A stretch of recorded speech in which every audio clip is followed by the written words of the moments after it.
The island rose from the vast, indifferent blue of the South Atlantic like a monstrous, forgotten tooth. St. Helena. For Napoleon Bonaparte, former emperor of the French, master of Europe, it was to be his final, desolate stage. The year was 1815. Waterloo was a fresh, bleeding wound in the memory of France, and for the Allied powers, a hard-won, precarious peace. They could not risk another Elba, another 100 days. This time the cage had to be absolute. Longwood House, his designated residence, was a damp, rat-infested, windswept collection of buildings, a far cry from the Tuileries or Schönbrunn. The British government, under the steely gaze of Lord Bathurst, the Secretary of State for War and the Colonies, and implemented by the island's governor, Sir Hudson Lowe, was determined to make Napoleon's confinement secure, and many whispered, deliberately uncomfortable. Lowe, a man of rigid duty and limited imagination, saw Napoleon not as a fallen emperor but as General Bonaparte, a dangerous prisoner to be meticulously managed. This petty insistence on nomenclature was but the first of 1,000 daily irritations that would gnaw at the emperor's spirit. Napoleon arrived on St. Helena with a small retinue of loyal followers: the Grand Marshal Henry Gaston Bertrand and his wife Fanny, the Comte Charles Tristan de Montholon and his wife Albine, General Gaspard Gourgaud, and the Comte Emmanuel de las Cases, accompanied by his young son. These individuals, bound by varying degrees of loyalty, ambition, and genuine affection, would be the primary witnesses to his slow decline, their own lives intertwined with the fading light of their idol. The early days were marked by a defiant routine. Napoleon dictated his memoirs, seeking to shape his legacy for posterity. He paced the limited grounds permitted to him, a caged lion still radiating a diminished yet palpable aura of command. He engaged in intellectual sparring with his companions, refought his battles in conversation, and meticulously dissected the political blunders of his enemies and, occasionally, his own. But the island's climate, a peculiar mix of dampness, wind, and tropical heat, began to take its toll. The food was often poor, the water suspect. Napoleon, accustomed to the finest French cuisine and wines, found the provisions at Longwood to be an insult. He complained of liver pains, of stomach ailments, of a pervasive malaise. His doctors, first the Irish surgeon Barry O'Meara, who was eventually dismissed by Lowe for being too sympathetic to Napoleon, and later the Corsican Francesco Antimarchi, sent by Napoleon's mother and uncle, but proving to be of limited skill and even less tact, struggled to diagnose and treat his increasingly complex symptoms. The official narrative, the one that would be inscribed on his death certificate, began to form in these early years of illness, a chronic stomach complaint, perhaps hereditary, exacerbated by the harsh conditions and his own melancholic temperament. His father, Charles Bonaparte, had indeed died of what was believed to be stomach cancer. The pieces seemed to fit, but was it that simple? Part 2, the slow poison of existence suspicions and symptoms as months bled into years. Napoleon's health visibly deteriorated. His famed energy waned. He became increasingly sedentary, his skin took on a sallow hue, and his weight fluctuated. He suffered from headaches, swollen legs, shivering fits, and a persistent, nagging pain in his right side, which he attributed to his liver. He developed a chronic cough and was often nauseous. Dr. O'Meara, despite his limited diagnostic tools, suspected hepatitis, a common ailment in such climates.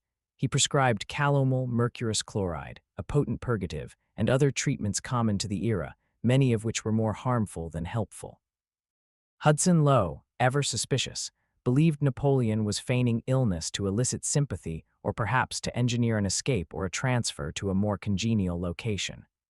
This led to constant friction, with Lowe often restricting access to Napoleon, even for his medical attendants, and questioning the severity of his condition. Within Longwood's claustrophobic walls, tensions simmered. The companions, isolated from the world and from each other, bickered. Gourgaud, fiercely jealous of the attention Napoleon paid to others, particularly Las Cases and Montholon, became increasingly erratic and eventually left the island. Las Cases was caught trying to smuggle letters out and was also expelled. This left the Bertrands and the Montholons as the core of his inner circle. It is here that the whispers of something more sinister than disease and despair began to take root, not necessarily at the time, but in the retrospective gaze of history. The more in, what really killed Napoleon and more, starts to unfurl. Arsenic, the lingering shadow, the most persistent and controversial alternative theory revolves around arsenic poisoning. Arsenic in small, repeated doses can mimic the symptoms of chronic illness, gastrointestinal distress, weakness, skin lesions, hair loss. It was a known poison, readily available in various forms, including rat poison, which was certainly used at Longwood given its infestation. Why arsenic, and who would administer it? The primary suspects, in the eyes of later theorists, became the British government. The motive is clear: to eliminate a constant threat and a financial drain. A slow poisoning would be deniable, appearing as natural causes. Hudson Lowe, as their man on the ground, would be the instrument, or at least willfully blind. However, this theory struggles with the lack of direct evidence and the fact that a sudden, suspicious death would have been a political nightmare for Britain, inviting accusations and potentially destabilizing Europe. A slow, natural death was far more convenient.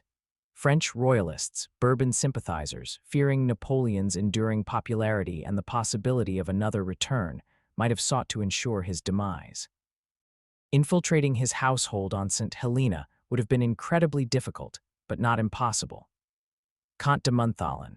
This is, for many, the most compelling suspect within the poisoning narrative.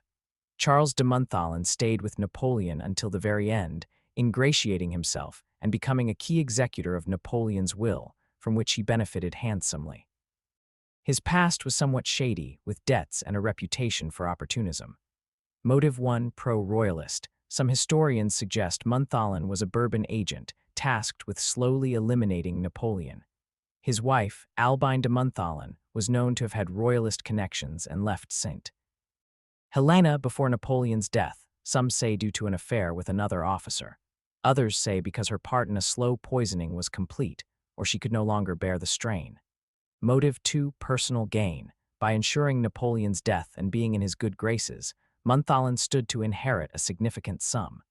He was known to handle Napoleon's wine and food.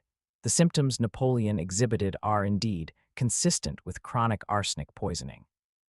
Later analyses of authenticated hair samples from Napoleon would famously show elevated levels of arsenic.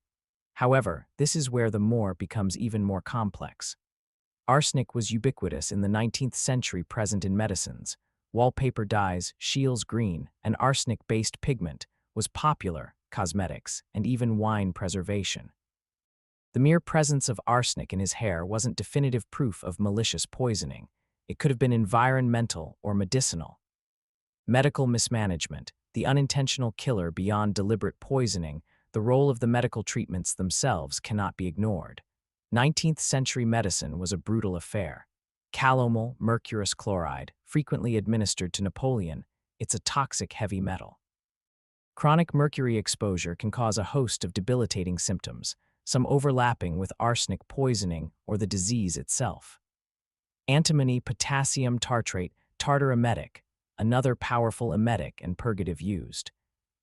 Antimony is also a toxic heavy metal. Dr. Antimarchi administered a massive dose of this just days before Napoleon's death, which some argue could have been the final blow to an already weakened system, possibly perforating his ulcerated stomach. Bleeding and blistering, standard practices that would have further weakened an already ill patient. It's plausible that Napoleon's doctors, in their earnest attempts to cure him, inadvertently hastened his demise through the cumulative toxicity of their remedies. The psychological burden, death by despair. One cannot discount the profound psychological impact of Napoleon's situation. From the pinnacle of power to a prisoner on a remote rock, stripped of his title, his empire, his family, his wife Marie-Louise and son Napoleon Roman II were in Austria, effectively hostages of his enemies.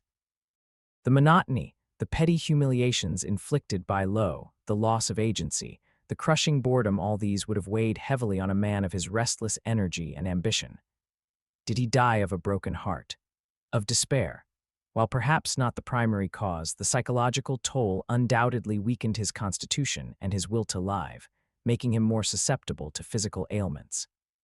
He often spoke of his approaching end, sometimes with resignation, sometimes with a lingering defiance. Part 3, the final act, May 5, 1821. By early 1821, Napoleon was clearly dying. He was confined to his bed, racked with pain, vomiting dark, coffee-ground-like material, a classic sign of severe gastric bleeding, and enduring fits of delirium. His mind, though, remained sharp in lucid moments.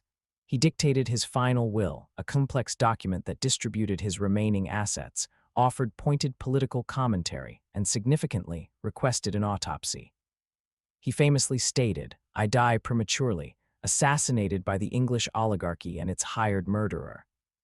He also urged his son never to forget that he was born a French prince and never to allow himself to become an instrument in the hands of the triumvirs who are oppressing the peoples of Europe.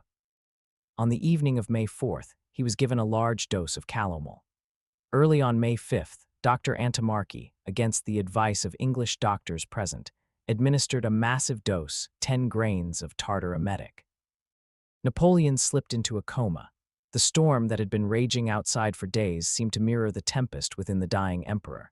At 5:49 p.m. on May 5, 1821, Napoleon Bonaparte, aged 51, breathed his last. His final, coherent words were reported to be France, Armée, Terte d'armée, Joséphine. France, Army, head of the army, Joséphine. The following day, Dr. Antimarchi, in the presence of 7 British doctors and several of Napoleon's companions, performed the autopsy. The findings were, and remain, contentious. Antimarchi reported a massively ulcerated stomach with a cancerous growth near the pylorus that had perforated the stomach wall. He also noted an enlarged liver. The British doctors largely concurred with the stomach cancer diagnosis, emphasizing its advanced state. This fit the official narrative perfectly. However, discrepancies and omissions in the autopsy report have fueled speculation for centuries.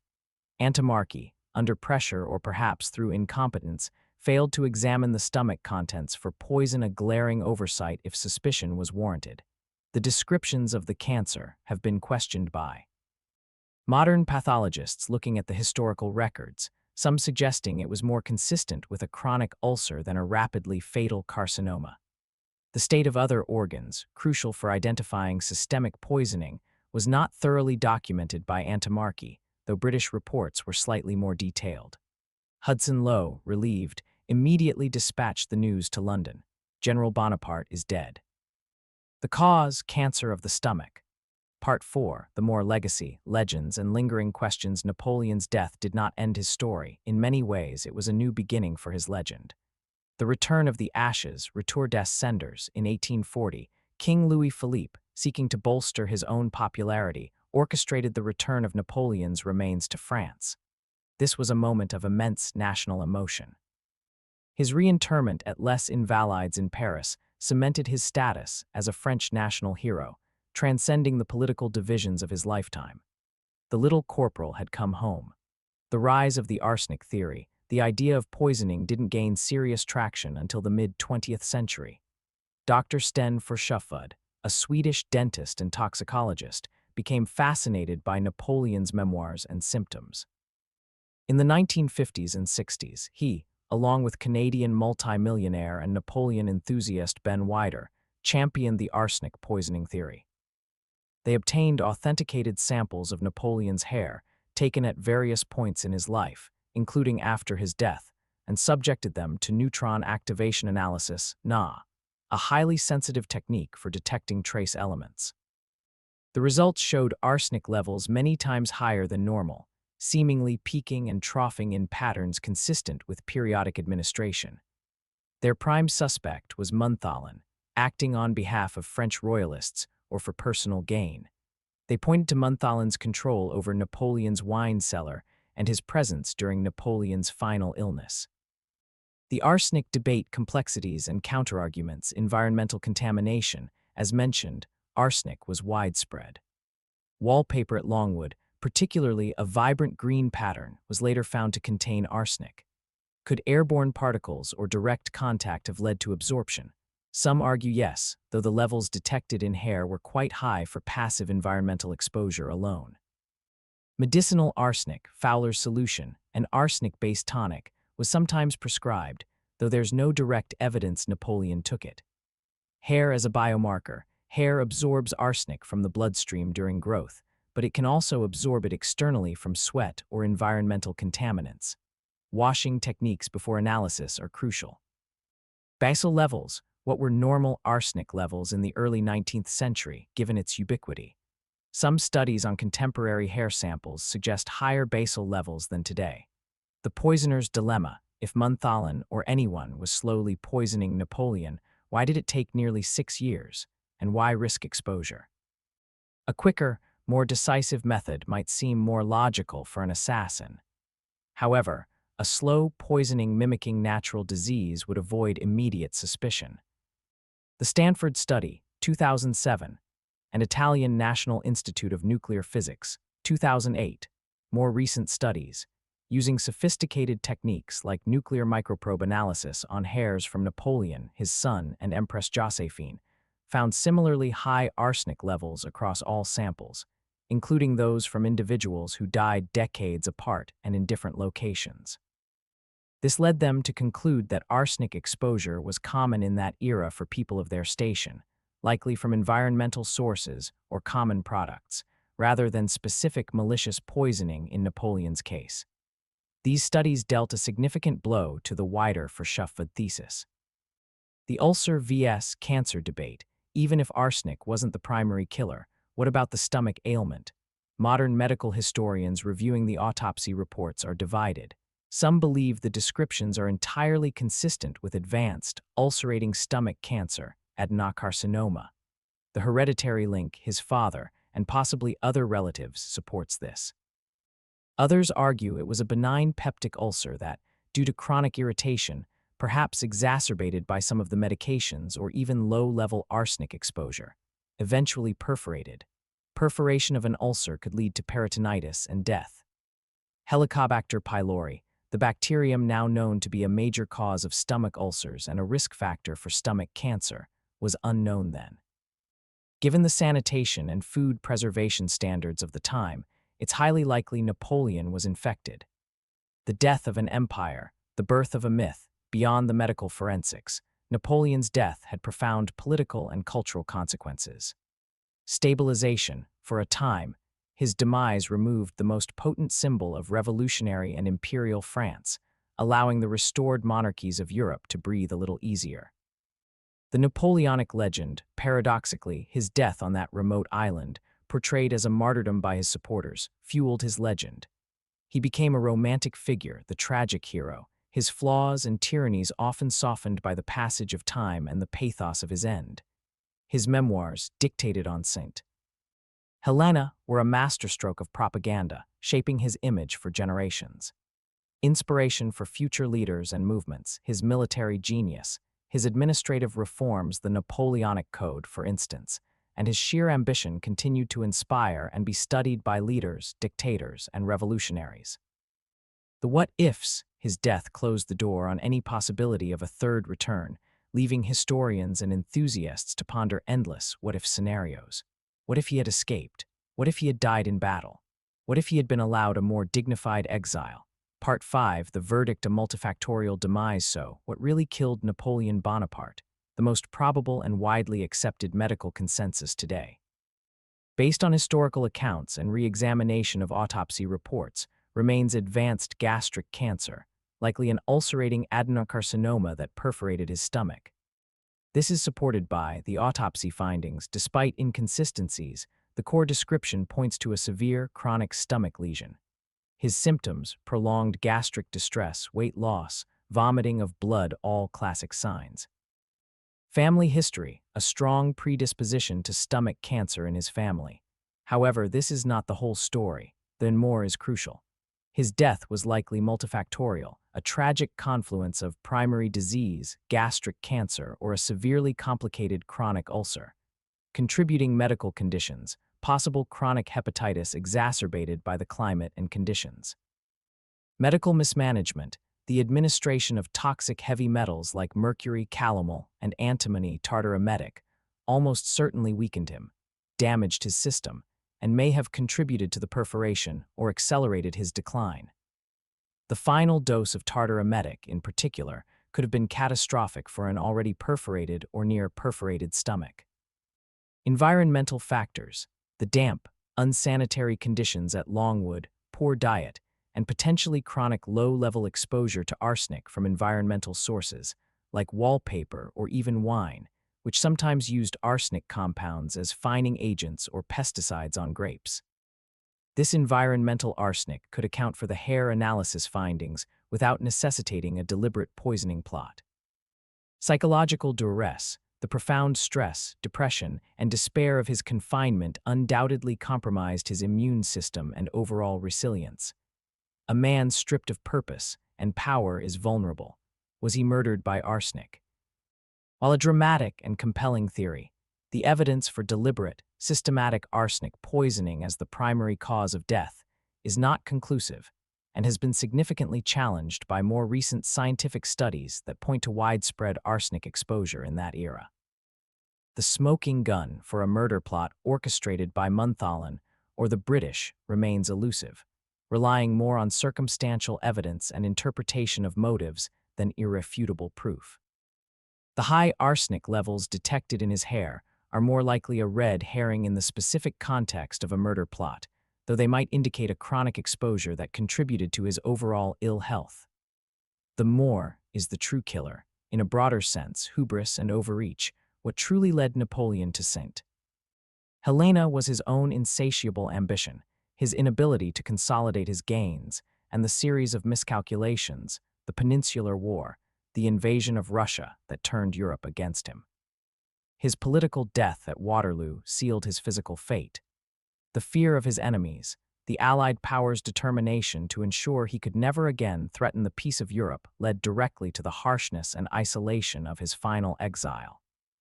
They needed him gone, and while perhaps not actively plotting his murder, they certainly created an environment conducive to his demise. The weight of history: Napoleon was a man who lived by the sword and by grand ambition. To be reduced to a prisoner, dictating memoirs and arguing with his jailer, was a kind of living death. His body eventually succumbed, but his spirit had been under siege for years. Conclusion: the enduring enigma Napoleon Bonaparte died of stomach cancer, a disease to which he was likely predisposed. This cancer was almost certainly exacerbated by the appalling conditions of his exile on St. Helena, the psychological torment of his confinement, and critically, the often toxic medical treatments he received. While the romantic and intriguing theory of arsenic poisoning by an enemy or a treacherous companion persists, the scientific and historical consensus leans away from it as the definitive cause, attributing the arsenic found in his remains more to the ubiquitous environmental and medicinal exposures of the 19th century. What really killed Napoleon was a complex interplay of disease, environment, medical intervention or malintervention, and the profound despair of a fallen titan. He was a victim of his own body, his historical circumstance, the limitations of contemporary medicine, and the unyielding resolve of his captors. The more is that his death, like his life, refuses to be simple. It became a canvas upon which were painted theories of intrigue, loyalty, betrayal, and scientific debate. His end on that desolate rock in the Atlantic did not diminish his stature, it amplified it, transforming him from a defeated emperor into an enduring legend, a martyr for some, a cautionary tale for others. The questions surrounding his death ensure that Napoleon, even in passing, continues to command attention, his final chapter as complex and debated as any of his great battles. He was, in essence, killed by the culmination of his extraordinary life and the ordinary, yet brutal, realities of his time. And in that, his story remains a potent reminder of the intricate dance between individual destiny, historical forces, and the fragile vessel of the human body. The eagle was finally grounded, not by a single shot, but by 1,000 cuts, both visible and invisible. Ilara, though still hesitant about rallies, began to understand that the fight for equality required many different approaches. Her salons were one form of activism, providing a space for intellectual ferment and networking. The street corner speeches and protest marches were another. And perhaps, she mused, they were not so different from her meticulous work in the conservatory. Both were about cultivating change, one seed, one voice, one carefully argued point at a time. Her more was evolving. It was no longer just about personal intellectual fulfillment, but about fostering a community of like-minded women, about contributing, in her own measured way, to the broader movement for social justice. She established a small, private fund to provide grants for women pursuing scientific education or independent research, a direct legacy of her own struggles and triumphs. The first recipient was a bright young student Annie had recommended, a girl from a background not unlike Annie's own. The suffrage question was a constant undercurrent, a rising tide, and Alara Ainsworth, the quiet botanist, found herself, step by careful step, being drawn further into its currents. Chapter 13, A Granddaughter's Hope, A Grandson's Path. Liam O'Connell, Mary's eldest son, was a steady, reliable man, his carpentry business providing a comfortable, if modest, living for his wife, Sarah, and their daughter, Grace. Grace, now a bright 7-year-old, was a frequent and welcome visitor to the Ainsworth house. She adored her grandmother, Mary, and was fascinated by Mrs. Ainsworth's plant palace, as she called the conservatory. Alara found a unique joy in Grace's company. The child's untainted curiosity and straightforward observations were a refreshing change from the often guarded conversations of adult society. Grace showed an early aptitude for drawing. Her sketches of flowers and leaves, though childish, possessed a surprising accuracy that delighted Alara. "She has your eye for detail, Mrs. Ainsworth," Mary remarked, watching Grace painstakingly copy a passion flower from one of Alara's botanical plates. "Perhaps she does, Mary," Alara replied, a thoughtful expression on her face. "We must nurture that." Nurturing Grace's potential became a quiet project for both women. Mary ensured Grace had paper and pencils and praised her efforts warmly. Alara provided access to her books and specimens, patiently answering Grace's endless questions, explaining the principles of plant structure and classification in simple terms. She saw in Grace a chance to pass on her passion, unhindered by the societal barriers she herself had faced. This, Alara felt, was a tangible way to invest in the future, a living legacy. Annie, too, took a keen interest in her niece. As a teacher, she understood the importance of early encouragement. She brought Grace age-appropriate books on nature and science and took her on educational outings to museums and parks. "She has a quick mind, that one," Annie told Alara. "She soaks up knowledge like a sponge." If she were a boy, they'd be talking about scholarships already. The unspoken implication hung in the air. Even in the new century, opportunities for girls, particularly those from working-class backgrounds, were still limited. Alara felt a familiar stirring of indignation, a resolve to do what she could to change that, at least for this one bright child. Meanwhile, Thomas, Mary's youngest, continued to thrive on the farm in Kent. He had a natural affinity for the land and for animals, and his letters home, though simply written, painted a vivid picture of rural life. He married a local farmer's daughter, a strong, capable young woman named Elsie, and soon they were expecting their first child. When news came that Elsie had given birth to a healthy baby boy, named Daniel, Mary was overjoyed. A grandson. It felt like a completion of a cycle. Her children were settled, building their own families, their lives far removed from the hardships of her own youth. Alara, seeing Mary's quiet joy, shared in her happiness. The Ainsworth house, though childless in its main branch, was nevertheless touched by the rhythms of family, by the hopes and anxieties that came with new generations. The contrast between Grace's potential path, urban, intellectual, perhaps even scientific if Alara had her way, and Daniel's rural, agricultural, tied to the land, was stark.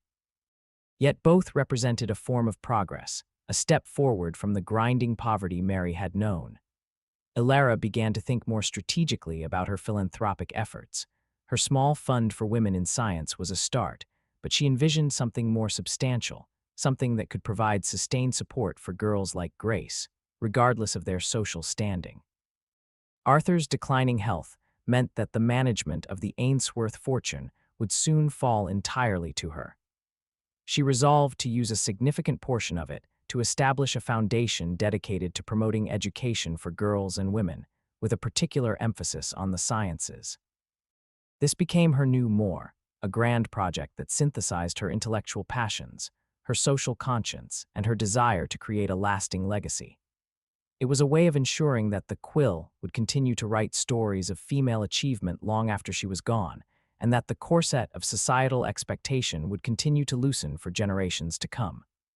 Mary, when Alara hesitantly shared her plans, was deeply moved. "That would be a wonderful thing, ma'am," she said, her voice thick with emotion. "To give girls like my Grace, like Annie was, a chance they might never have otherwise. It's a light in a dark room." For Mary, her children's and grandchildren's well-being was the ultimate testament to her own survival.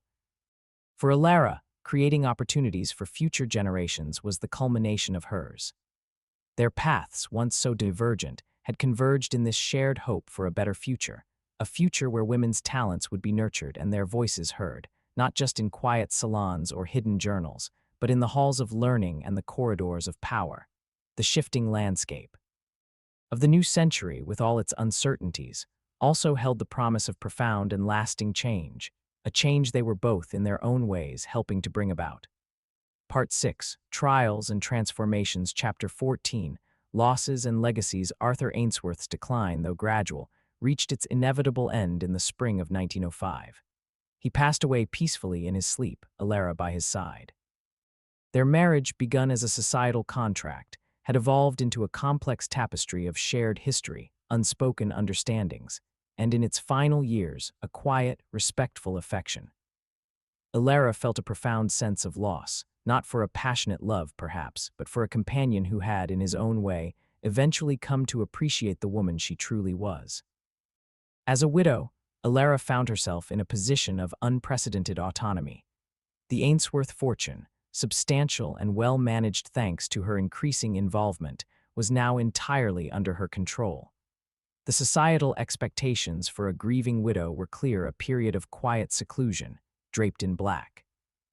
Alara observed the proprieties, of course, but beneath the somber exterior, her mind was already at work. Her immediate task was to solidify Arthur's legacy, ensuring his business interests were managed or honorably concluded. But her true focus was on her own vision, the foundation for the education of girls and women in science. Now there were no impediments, no need for cautious negotiation or subtle persuasion. She could act decisively. She convened a board of trustees, including Lady Anne Finch, a respected and reform-minded solicitor, and, to the surprise of some, Annie O'Connell. "Miss O'Connell brings a perspective this board desperately needs," Alara stated firmly when a few eyebrows were raised. "She understands the challenges faced by young women from less privileged backgrounds, and her practical experience in education is invaluable." Annie, initially daunted by the prospect, accepted with a sense of profound responsibility. This was an opportunity to effect real change on a scale she had never imagined. Her mother, Mary, beamed with pride. "You see, Annie girl, your voice matters. Mrs. Ainsworth knows that." The Ainsworth Foundation for Female Scholars quickly took shape. Alara endowed it generously, ensuring its long-term viability. Its mission was clear: to provide scholarships, grants, and mentorship for girls and women pursuing scientific studies, from secondary school through to postgraduate research. She envisioned laboratories, libraries, and a network of support that would demolish the barriers she herself had so painstakingly overcome. This was Alara's more, achieving its grandest expression. Her personal passion for botany had broadened into a systemic effort to cultivate generations of female scientists. Her survival was no longer just about her own intellectual freedom, but about creating a fertile ground for countless others. The conservatory, once her private sanctuary, became a symbol of this larger endeavor, a place where delicate things were nurtured to strength and beauty, ready to be transplanted into the wider world. Mary O'Connell, though her official role in the Ainsworth household remained that of housekeeper, became an unofficial advisor to Alara in matters of practical philanthropy. Her common sense, her deep understanding of working-class life, and her network of contacts in poorer communities helped to ensure that the Foundation's efforts reached those most in need. She vetted applications from girls whose backgrounds might otherwise have been overlooked, her shrewd judgment and compassionate heart proving invaluable. "This one, ma'am," Mary would say, pointing to a particular application. "Her father's a dockworker like Tom was. She wants to study medicine. Got a fire in her belly, this one, and a good head on her shoulders." Alara trusted Mary's instincts implicitly. Their partnership, forged over decades of shared life and mutual respect, now extended into this new, ambitious venture. The loss of Arthur had, in a strange way, cemented their bond, freeing Alara to fully embrace her own path, with Mary as her steadfast companion and confidante. The legacy Alara was building was not just in bricks and mortar, or in scholarship funds. It was in the changing attitudes she fostered, in the opportunities she created, in the quiet revolution she was helping to lead from her Mayfair townhouse. The quill, once a tool for secret thoughts and solitary research, was now signing documents that would change lives, its ink flowing with the power of purpose and the weight of a life lived with intellectual courage. Chapter 15. Annie's stand. Annie O'Connell, now in her early 30s, was a respected if somewhat formidable figure at her board school. Her dedication to her students was unwavering, but her outspokenness on issues of educational inequality and her quiet insistence on teaching girls subjects traditionally reserved for boys like basic science and mathematics often put her at odds with the more conservative elements of the school board and even some of her colleagues. The crisis for Annie came when a new headmaster was appointed, a Mr. Grantham, a man of rigid views and a firm belief in the natural spheres of men and women. He saw Annie's efforts to broaden the girls' curriculum as unsettling and inappropriate.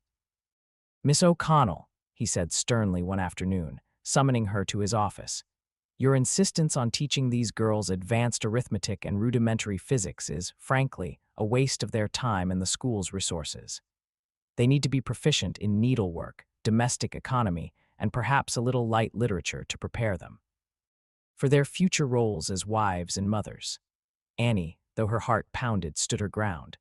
"Mr. Grantham," she replied, her voice calm but firm, "many of these girls will not marry or will need to support themselves and their families. And even those who do marry deserve to have their minds cultivated to understand the world around them. Their potential should not be limited by outdated notions of a woman's place." "Outdated notions," Grantham spluttered, his face flushing. "These are the very foundations of a stable society, Miss O'Connell. I must insist you adhere to the prescribed curriculum." The prescribed curriculum, Annie knew, was woefully inadequate for ambitious girls. She had been supplementing it for years, often using her own meager resources to buy books and materials. To be forced to revert would be a betrayal of her students and her own convictions. Word of the conflict spread through the school and the local community. Some parents, particularly those with bright daughters, supported Annie.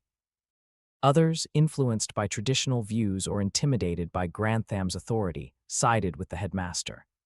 Annie found herself increasingly isolated, her position precarious. She confided in her mother and in Alara. Mary was indignant. "The nerve of that man, trying to tell you what girls can and cannot learn. It's the same old story, Annie, just a different chapter." Alara, too, was angered.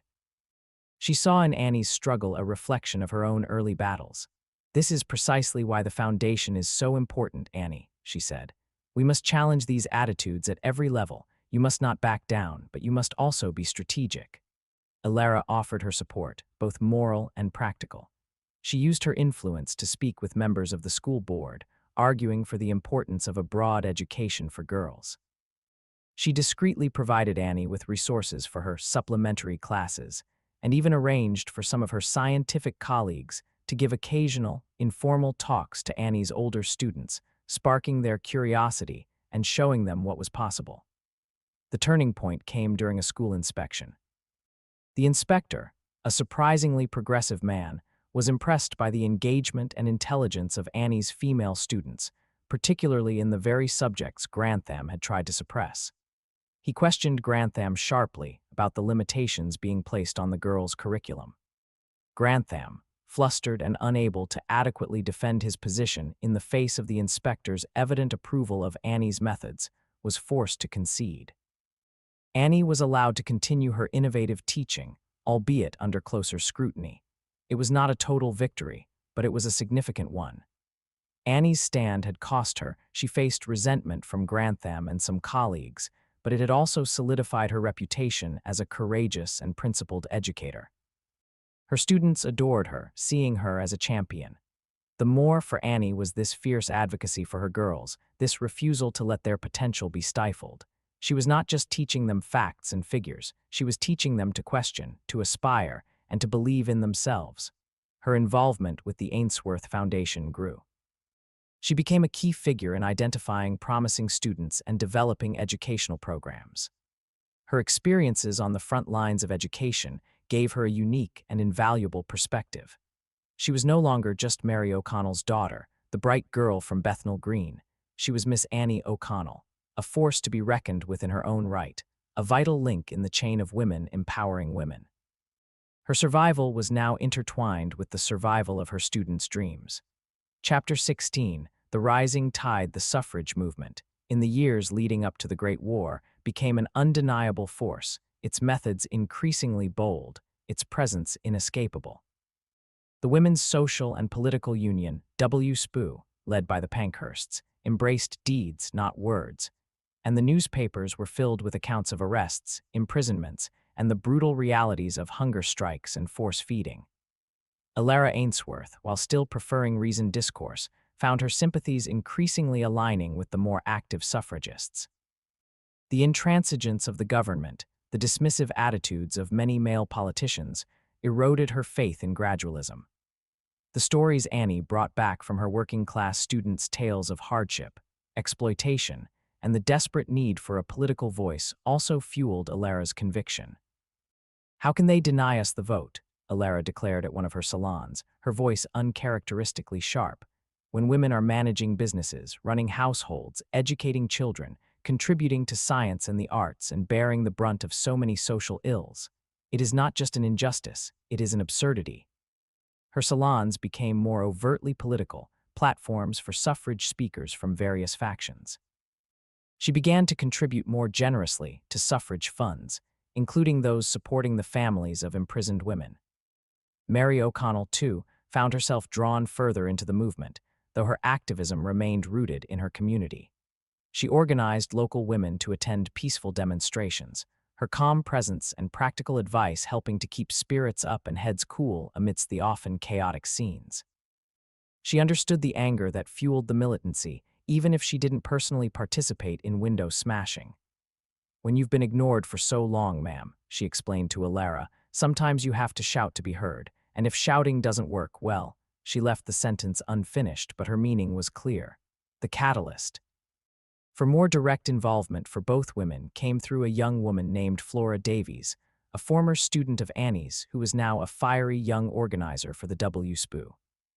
Flora, a scholarship recipient from the Ainsworth Foundation, had gone on to study at a women's college and had returned to London full of passion and a burning desire for change.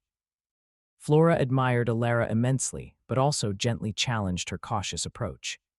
"Mrs. Ainsworth," Flora said during one visit, her eyes blazing with conviction, "your support is invaluable, but the time for polite drawing-room discussions is passing. We need women of your standing to show their public support, to march with us, to demonstrate that this is not just a movement of a few radical young women, but a demand from women of all classes and all ages." Alara was hesitant. Public demonstrations were far outside her comfort zone. The risk of scandal, of public ridicule, was still potent for a woman of her social standing. But Flora's words and the undeniable urgency of the cause resonated deeply. A large, peaceful suffrage procession was planned, a women's coronation procession, to coincide with the coronation of King George V, designed to demonstrate the breadth and respectability of the movement. Flora urged Alara and Annie to participate. Annie, inspired by Flora and her own convictions, readily agreed. "If my students can face down bullies every day," she said, "I can surely walk in a procession for their future." Alara agonized. It felt like a betrayal of her carefully cultivated persona, her quiet dignity. But then she thought of her own struggles, of Aunt Beatrice's rebellious spirit, of the generations of women whose voices had been silenced. She thought of Grace and what kind of world she wanted her to inherit. "Very well, Flora," Alara announced, a new resolve in her voice. "I will march. And Mary, will you join us?" Mary, who had been listening quietly, nodded. "If you're going, ma'am, and Annie girl is going, then I'll be there too. Someone needs to make sure you both have a sensible pair of shoes and a flask of tea." And so, on a bright June day in 1911, Alara Ainsworth, the distinguished botanist, marched alongside Annie O'Connell, the dedicated teacher, and Mary O'Connell, the steadfast housekeeper, in a sea of women demanding the vote. Ilara carried a banner for the Women Writers' Suffrage League, her expression serious but determined. She saw other familiar faces in the crowd: Lady Anne, some of her scientific colleagues, women from all walks of life, united in a common purpose. It was a transformative experience. The sheer scale of the demonstration, the collective energy, the sense of solidarity, it was profoundly moving. Ilara felt a sense of liberation, a shedding of old constraints. This, too, was survival, the survival of hope, the survival of a collective dream. The more was the power of shared action, the understanding that individual struggles, when joined together, could become an irresistible force for change. The procession did not, of course, immediately win them the vote. The struggle would continue, growing more intense and bitter. But for Ilara, Annie, and Mary, it marked a turning point, a public declaration of their commitment to a cause larger than themselves. They had stepped out of their respective spheres, the conservatory, the classroom, the kitchen, and into the broad, sunlit, and often turbulent arena of public life, their individual threads now visibly woven into the larger tapestry of women's history. Part 7, Towards an Unseen Future, Chapter 17, The Weight of Years. The light of experience. The years leading up to 1914 were a strange mixture of frenetic activity and a gathering sense of unease. The suffrage campaign reached a fever pitch, with acts of arson and increasingly violent confrontations. Industrial unrest simmered, and in Ireland, the Home Rule crisis threatened civil war. Across Europe, the drums of a larger, more devastating conflict were beginning to beat, though few truly comprehended the cataclysm that lay ahead. Ilara Ainsworth, now in her late 50s, and Mary O'Connell, a few years her senior, watched these developments with the wisdom and weariness of their years. Their friendship, a quiet constant in a rapidly changing world, had deepened into an almost sisterly bond. They had witnessed so much together: personal triumphs and sorrows, societal shifts, the slow, grinding progress of women's emancipation. Ilara continued her work with the foundation, her botanical research, and her discreet support for the suffrage cause, though she drew the line at the more extreme forms of militancy. Her salons remained a hub for intellectual exchange, though the topics of conversation grew more somber as the political situation darkened. She felt the weight of her years not as a burden, but as a repository of experience. Her survival had been long and multifaceted. Her more was now about sharing the fruits of that survival: her knowledge, her resources, her unwavering belief in the power of reason and perseverance. Mary, though her active role as housekeeper had lessened with age, Ilara had insisted on hiring more help, ensuring Mary had a comfortable and respected position with fewer physical demands. Remained the heart of the Ainsworth household. Her common sense, her quiet empathy, and her unfailing pragmatism were anchors for Ilara and for Annie. Mary's health, however, began to show the strain of her earlier life of hardship. A persistent rheumatism plagued her, and her once boundless energy had begun to wane.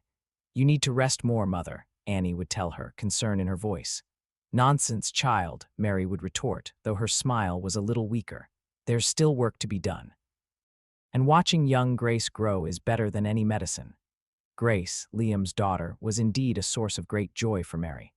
The girl, now a bright teenager, was one of the first recipients of a full scholarship from the Ainsworth Foundation, studying science at a prestigious girls' school, her sights set on university. She often visited her grandmother and Aunt Ilara, as she had come to call her mind buzzing with new ideas and discoveries. One afternoon, Ilara and Mary sat together in the conservatory, a place that had witnessed so many chapters of their lives. The air was warm and fragrant, filled with the scent of orchids and damp earth. "It's a different world now, ma'am, isn't it?" Mary said, her gaze distant. "From when we were girls, all this talk of votes and women flying in aeroplanes and these moving pictures everyone's mad for." Ilara nodded, tending to a delicate fern. "It is, and yet some things remain stubbornly the same. The fight for true equality is far from over, Mary." She thought of the ongoing resistance to women's suffrage, the persistent inequalities Annie faced in her profession, the societal expectations that still constrained so many women. "But we've made a difference, haven't we?" Mary asked, a quiet pride in her voice. "You with your books and your foundation, Annie with her girls, even me in my own small way raising my children to be decent folk." "Yes, Mary," Alara said, her voice soft. We have. Every woman who strives, who endures, who speaks her truth makes a difference. It's like a rhizome. She gestured to a complex network of fern roots visible beneath the soil in a glass case. Each individual shoot may seem small, but they are all connected underground, part of a larger, stronger whole, constantly spreading, constantly seeking the light. Their conversation turned to the looming threat of war in Europe. Arthur, with his business interests, had always followed international affairs closely, and Alara had inherited his attentiveness. The news from the continent was increasingly alarming. I don't like the sound of it, ma'am, Mary said, a frown creasing her brow. War. It always falls hardest on the ordinary folk, on the women and children left behind. She remembered the stories her own Irish mother told of famine and conflict, the deep, ancestral fear of upheaval. Alara shared her unease. Her scientific mind, attuned to order and interconnectedness, recoiled from the prospect of such widespread, senseless destruction. The more they had fought for education, suffrage, social justice seemed fragile in the face of such primal forces. Chapter 18, Seeds of Change, Shadows of War. Annie O'Connell, now a seasoned educator and a respected voice on the Ainsworth Foundation's board, continued her tireless work. She saw firsthand the impact of the foundation, as girls from backgrounds like her own were given opportunities their mothers could only have dreamed of. Young Grace was a shining example, excelling in her studies, her letters to Alara and Annie filled with excitement about her experiments in the school laboratory. She has your mind, Mrs. Ainsworth, Annie said to Alara one day, sharing a particularly insightful essay Grace had written on Marie Curie. And mother's spirit, Alara smiled. A formidable combination, she will go far. Liam, Grace's father, watched his daughter's progress with a mixture of pride and bewilderment. His own life was one of skilled hands and honest labor. Grace's world of academic achievement and scientific inquiry was largely foreign to him, but he supported her wholeheartedly, grateful for the opportunities she had. Thomas, Mary's younger son, and his wife Elsie continued to work the farm in Kent, their family growing. Their eldest, Daniel, was a sturdy boy, already showing an aptitude for farming, his connection to the land as deep as his father's. Their lives, though touched by the anxieties of the wider world, remained rooted in the timeless rhythms of nature. The suffrage movement, in a surprising turn, largely suspended its militant activities with the outbreak of war in August 1914. Patriotism surged, and women across the country threw themselves into the war effort, taking on roles previously held by men in factories, on farms, in transport, and in nursing. Alara, though a pacifist at heart, recognized the necessity of supporting the national effort. The Ainsworth townhouse became a hub for organizing charitable initiatives, collecting supplies for soldiers, and supporting families whose men were at the front.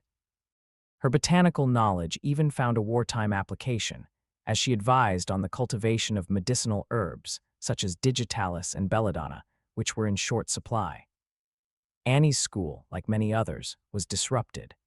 Male teachers enlisted, and Annie took on even greater responsibilities, her calm leadership a steadying influence on her students and colleagues amidst the fear and uncertainty. Many of her older girls left to work in munitions factories or volunteer as VAD nurses. Mary, despite her age and infirmity, insisted on doing her part. She knitted tirelessly socks, scarves, balaclavas for the soldiers, her gnarled fingers flying with. Surprising speed, her practical skills were invaluable in organizing the collection and distribution of comforts for the troops.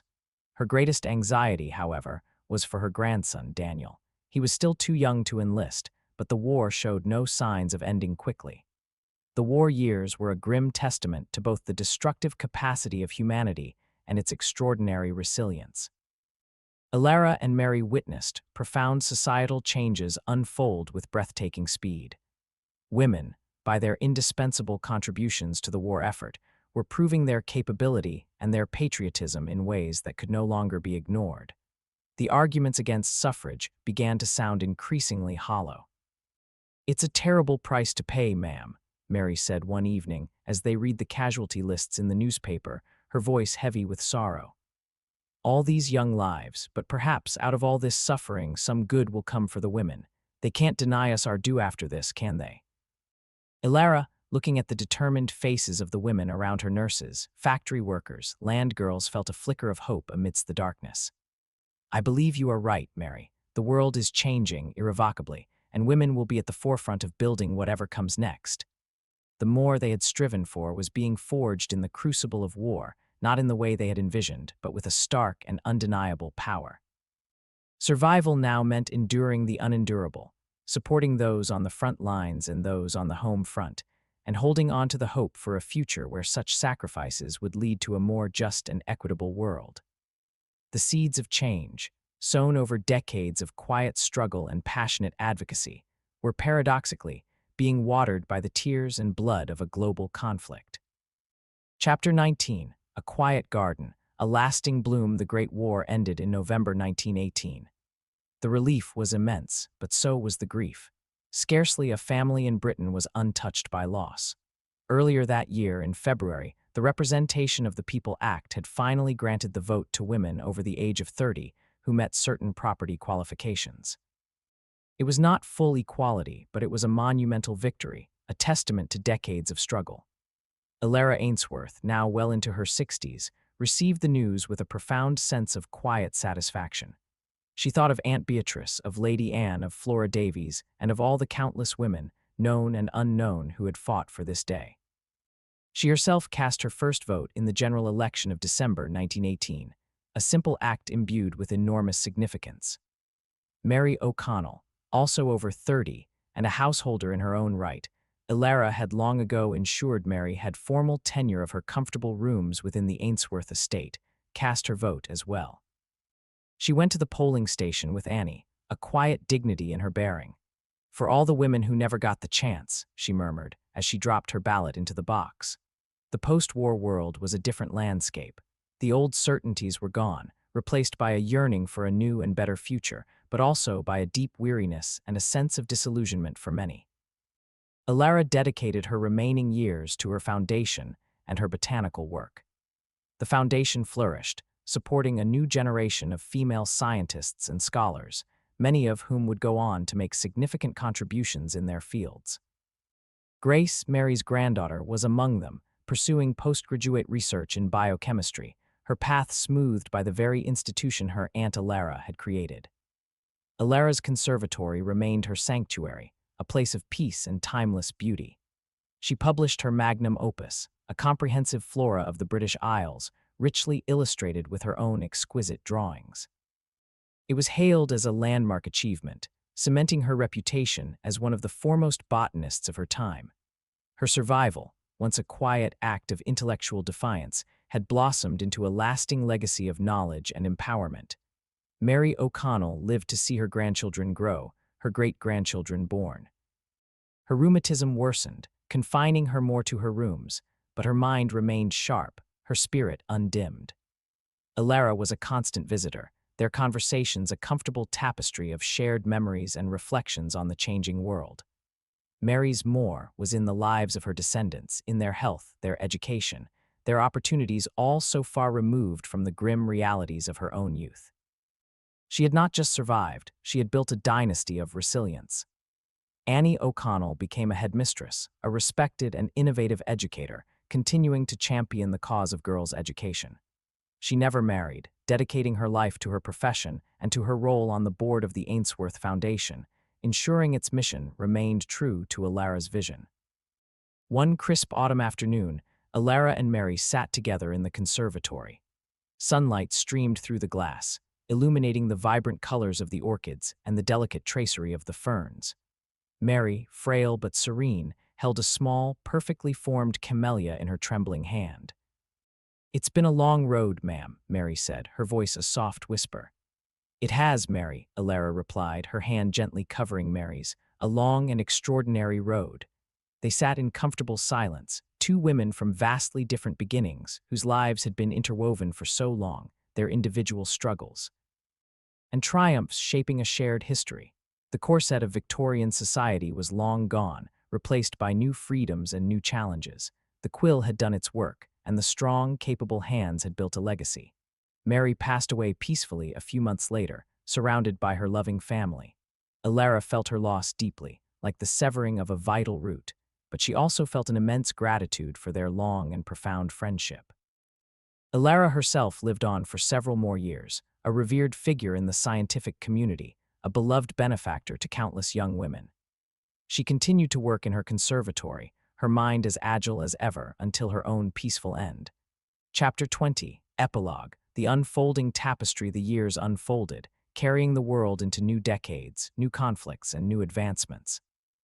The Ainsworth Foundation for Female Scholars continued its vital work, a beacon of opportunity, adapting to the changing needs of each new generation. Grace O'Connell, Ph.D., became a distinguished biochemist, her research leading to significant medical breakthroughs. She often spoke of her great-aunt Ilara and her grandmother Mary, acknowledging the debt she owed to their courage and vision. She, in turn, mentored young women in science, continuing the cycle of empowerment. The descendants of Mary O'Connell, scattered across various professions and walks of life, carried with them the legacy of her resilience and her unwavering belief in the importance of family and community. Liam's carpentry skills were passed down, Thomas's love for the land found echoes in his children, and Annie's passion for education inspired future teachers in the family. The Ainsworth townhouse, though eventually passing into other hands, retained a faint, lingering scent of exotic blooms from the conservatory, a whisper of the extraordinary woman who had once filled its rooms with books, ideas, and a quiet determination. The struggle for full equality for women continued, evolving with each passing era. New battles were fought, new victories won. But the foundations laid by women like Ilara Tremaine Ainsworth and Mary O'Connell, their insistence on intellectual freedom, their fight for basic human dignity, their unwavering support for one another, remained an integral part of that unfolding tapestry. Their survival was not just a personal triumph, it was a testament to the enduring strength of the female spirit. From the confines of Victorian marriage to the burgeoning freedoms of the 20th century and beyond, they and women like them had not only endured and more, but had actively shaped a world where future generations might breathe more freely, dream more boldly, and achieve more fully. The echoes of the corset had faded, but the vibrant ink of the quill, and the enduring strength of the hand that held it, and the hand that toiled and nurtured, continued to write new, empowering chapters in the ever-evolving story of womanhood. Their lives were a quiet garden, patiently cultivated, whose blooms continued to enrich the world long after they were gone. Part 8, The Torch Passed, Chapter 21. Dr. Grace O'Connell, A New Frontier. The interwar years were a period of profound social and technological change. For Dr. Grace O'Connell, they marked her ascent in the burgeoning field of biochemistry. Armed with her doctorate, funded in part by the Ainsworth Foundation she was now increasingly involved with, Grace secured a research position at a prestigious London university.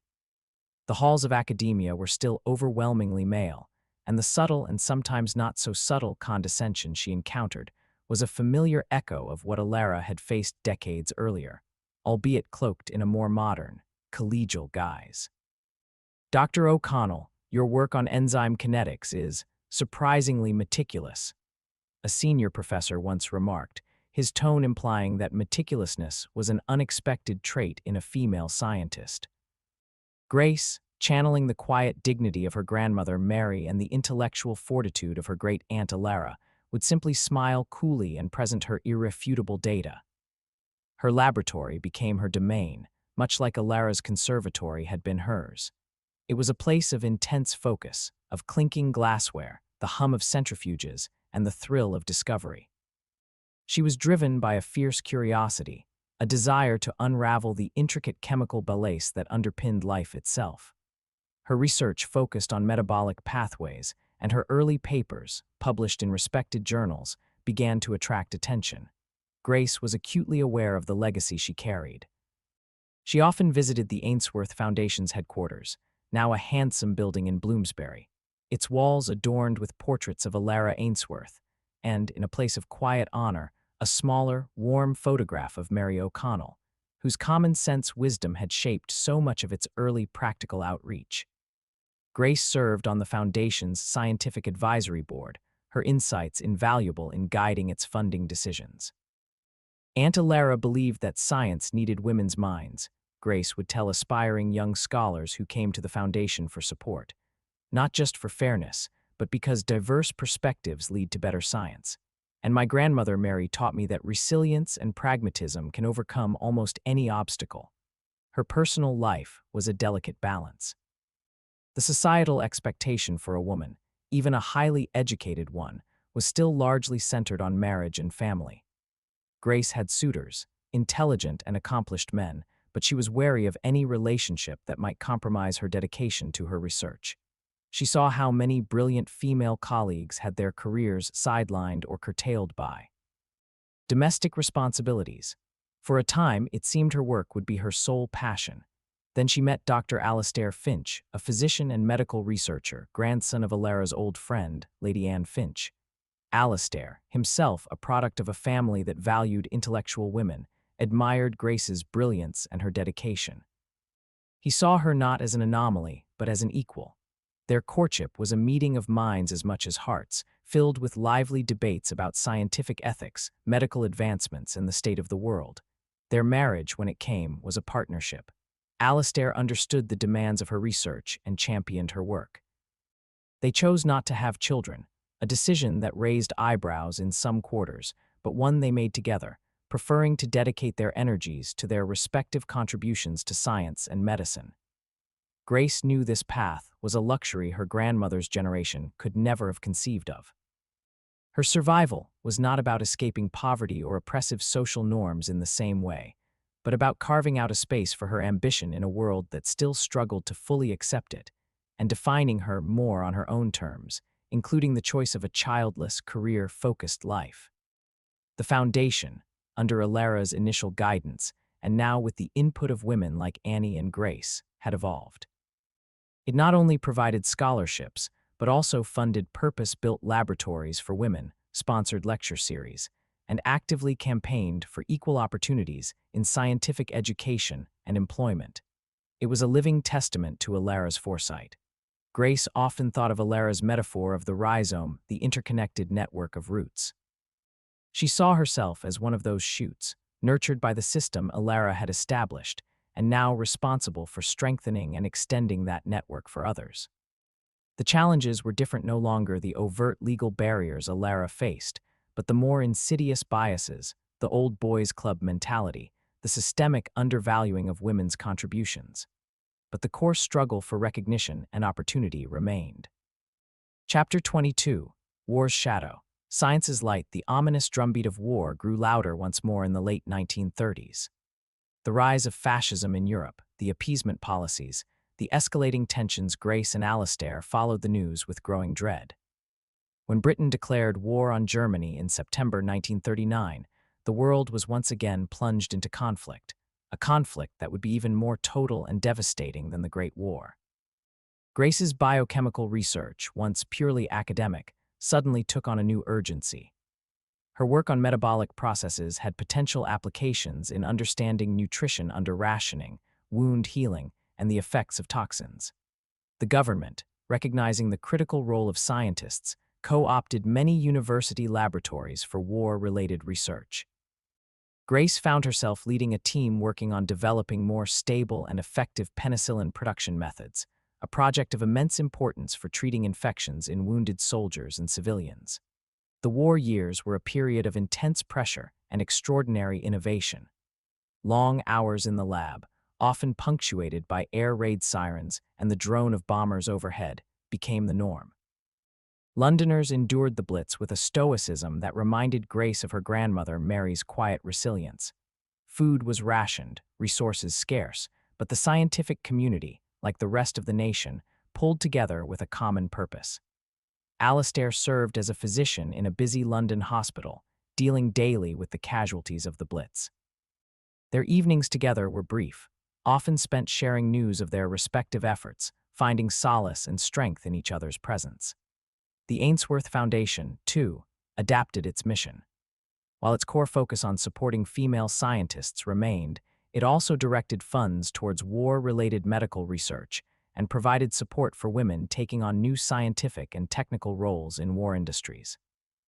Annie O'Connell, now retired as a headmistress, but still fiercely active on the Foundation's board, helped organize training programs for women entering factory work, ensuring they had the basic scientific literacy needed for their new roles.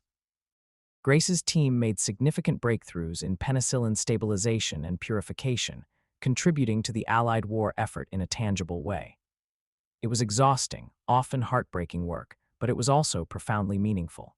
She saw young women, many of them beneficiaries of Ainsworth grants, working alongside her in the labs, their dedication and skill a testament to Alara's vision.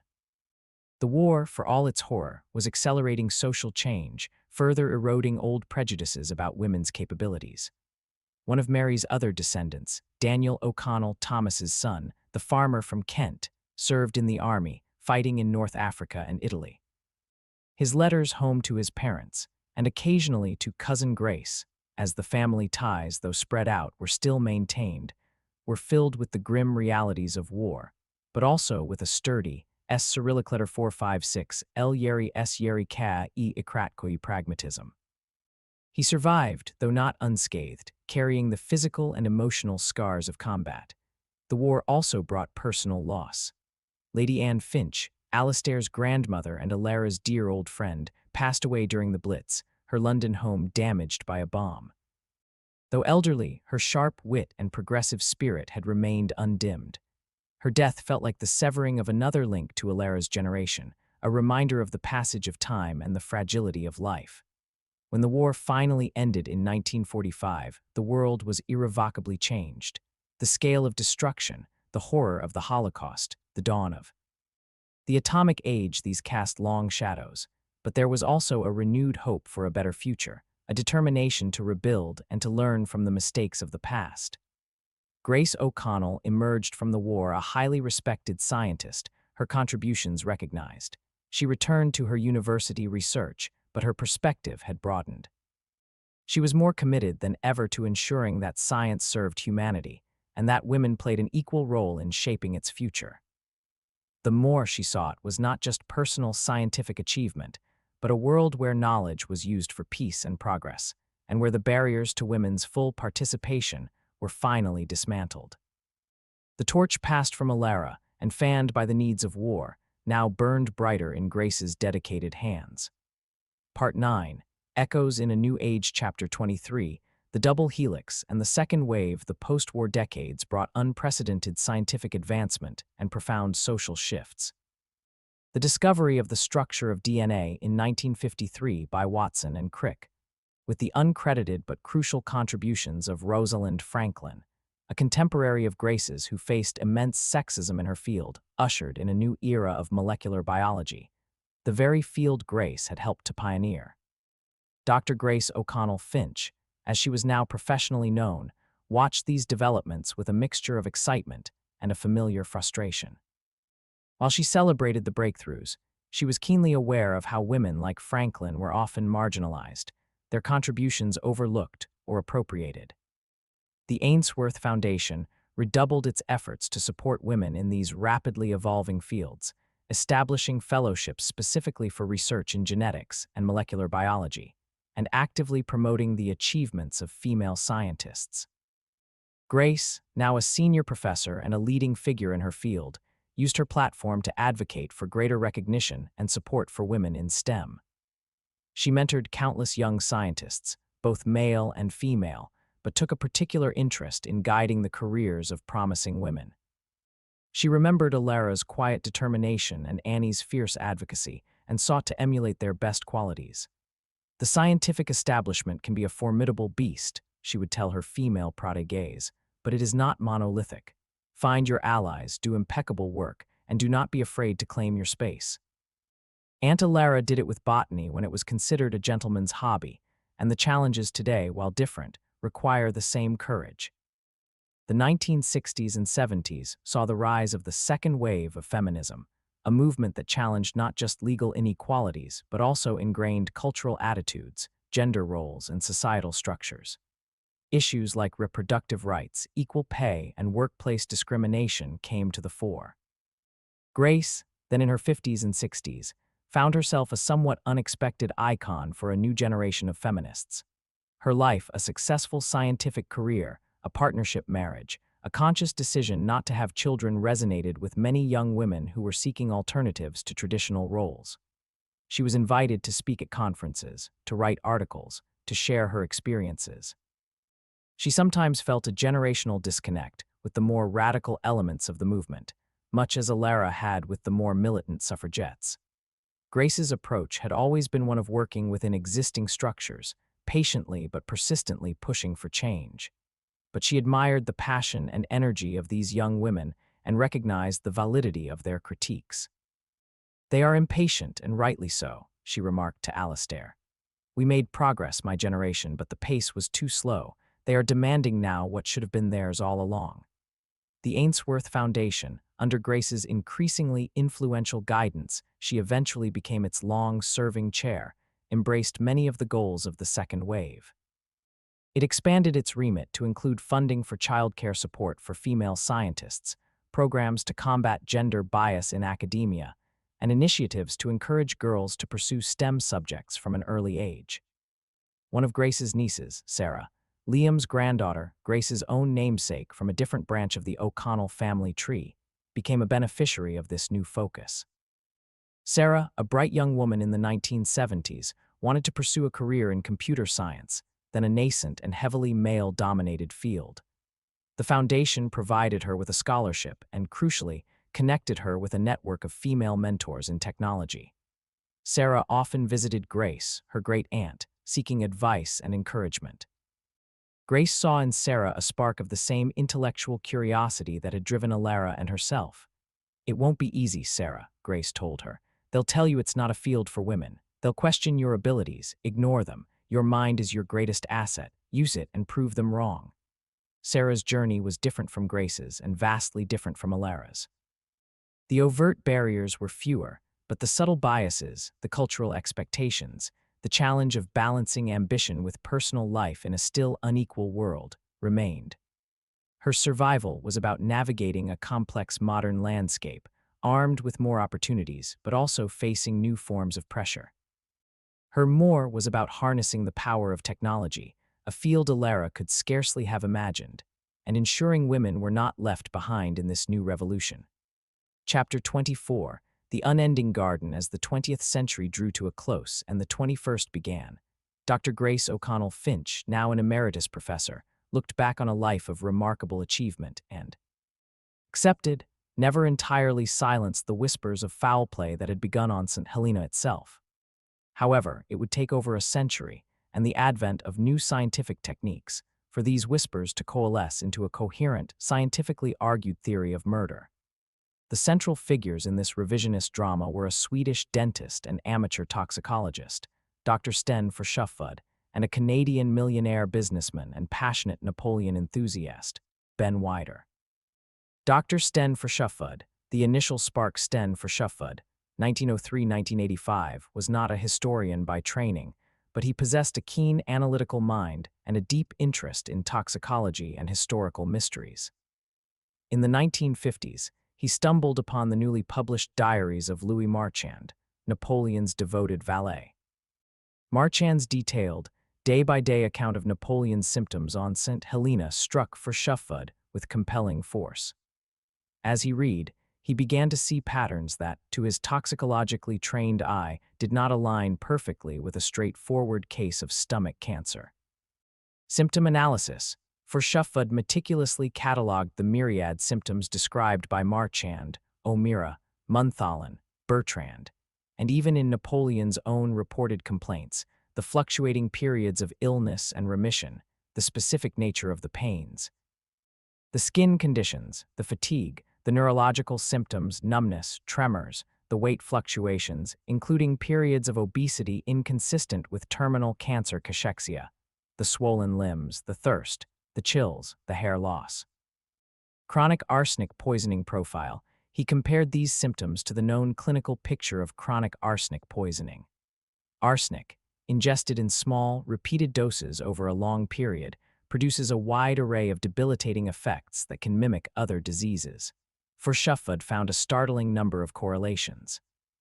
The episodic nature of Napoleon's illness, with periods of relative well-being followed by severe decline, particularly intrigued him, as this could be consistent with intermittent administration of a poison. The masked disease. He theorized that arsenic poisoning could have been the underlying cause, with the stomach lesions found at autopsy being a consequence of chronic arsenic irritation, rather than the primary pathology. Arsenic is a known carcinogen and irritant to the gastric mucosa. Forshuffud published his initial findings in Swedish medical journals in the late 1950s, but they initially received little international attention. He needed a way to test his hypothesis directly. Ben Weider, the patron and promoter. Enter Ben Weider, 1923-2008, co-founder of a fitness and bodybuilding empire, and a man with an almost obsessive passion for Napoleon Bonaparte. Weider had amassed a significant collection of Napoleonic memorabilia and was fiercely protective of the emperor's legacy. He encountered Forshuffud's work and was immediately captivated. Weider possessed the resources, connections, and sheer determination that Forshuffud lacked to elevate the theory onto the world stage. Funding and facilitation. Weider provided crucial financial backing for further research. He used his influence to help Forshuffud gain access to authenticated samples of Napoleon's hair. Publicity and advocacy. Weider became the public face of the arsenic poisoning theory, writing numerous books, often co-authored with Forshuffud or historian David Hapgood, giving lectures worldwide, and founding the International Napoleonic Society to promote his views. He was a relentless campaigner, driven by a conviction that Napoleon had been murdered and that history needed to be corrected. The hair samples, relics under the microscope. The key to testing Forshuffud's theory lay in analyzing Napoleon's physical remains. Direct exhumation and tissue analysis were out of the question. However, locks of Napoleon's hair, taken at various times during his life and immediately after his death as mementos, a common 19th-century practice, were known to exist in various collections. Provenance and authentication. Obtaining authenticated samples was paramount. Forshuffud and Weider sourced several locks of hair whose provenance was considered reliable. These included hair given by Napoleon to his attendants on St. Helena, hair cut from Napoleon's head immediately after his death by his valet, Marchand, and distributed among his companions, hair from the collection of Commandant Lebet, whose family had connections to General Bertrand, hair preserved by the Balcombe family. The chain of custody and historical documentation for these samples were meticulously examined to establish their authenticity as genuinely belonging to Napoleon. Neutron activation analysis, NA, unlocking trace elements. The chosen method for analyzing the hair was neutron activation analysis, NA. This highly sensitive technique, developed in the mid-20th century, is capable of detecting minute quantities of specific elements within a sample. The process, sample preparation. The hair sample, often just a single strand or a small number of strands, is carefully cleaned to remove surface contaminants. The effectiveness and methodology of this cleaning process itself became a point of debate, as we will see. Irradiation. The sample is bombarded with neutrons, typically in a nuclear reactor. This causes some of the atoms within the sample to become radioactive isotopes.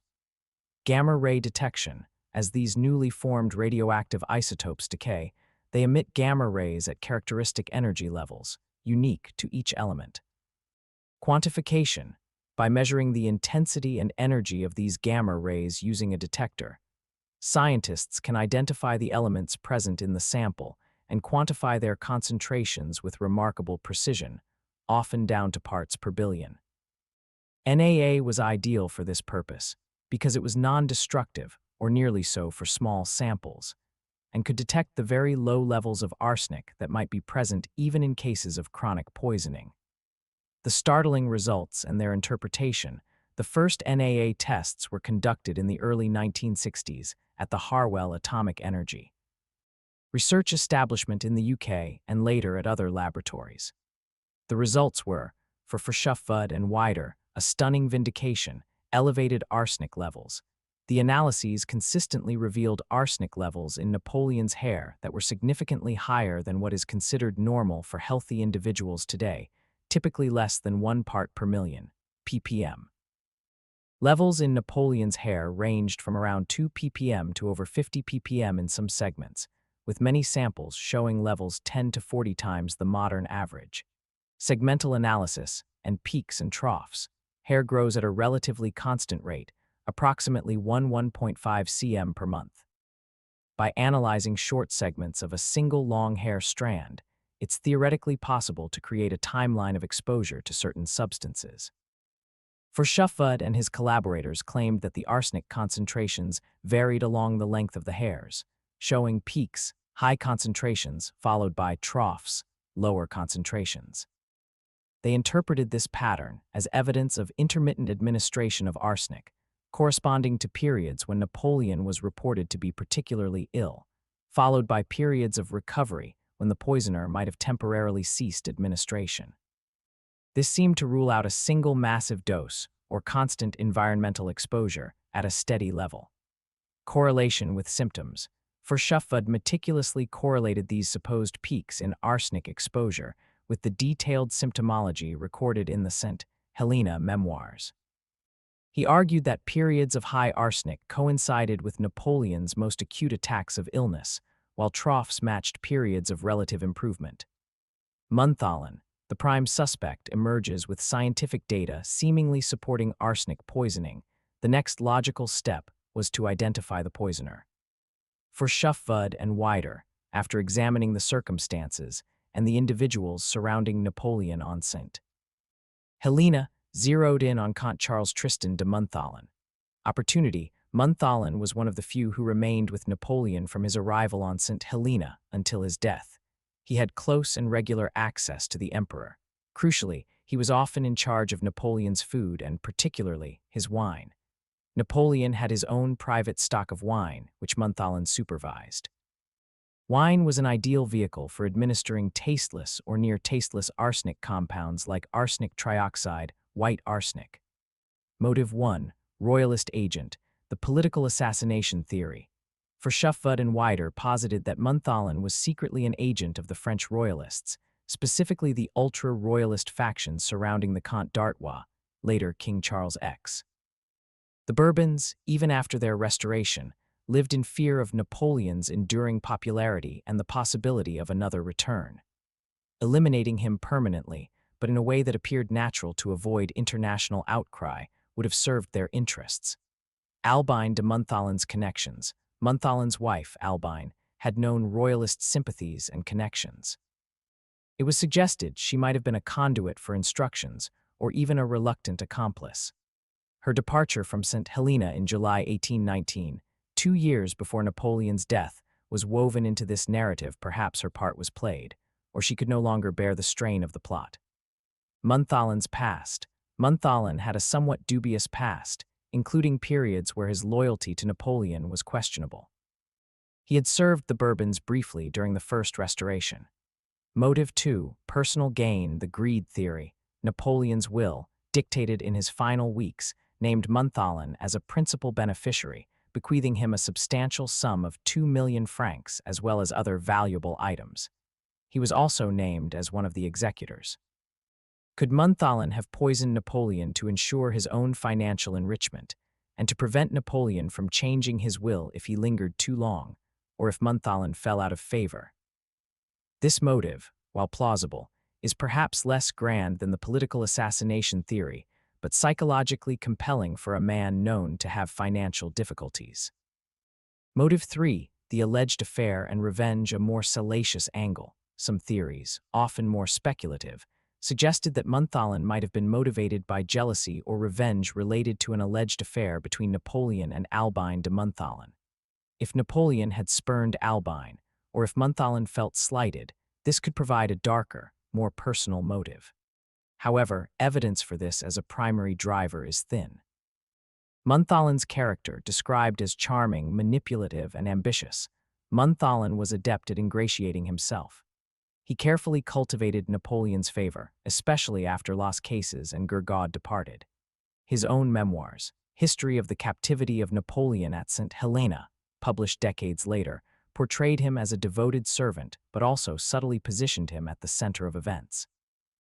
Verschaffud and Wider interpreted passages in his memoirs as containing veiled clues or self-incriminating slips. The poisoner's control. The theory proposed that Monotone administered small doses of arsenic, carefully calibrated to make Napoleon ill but not kill him too quickly, thus maintaining control over the emperor's health and dependence.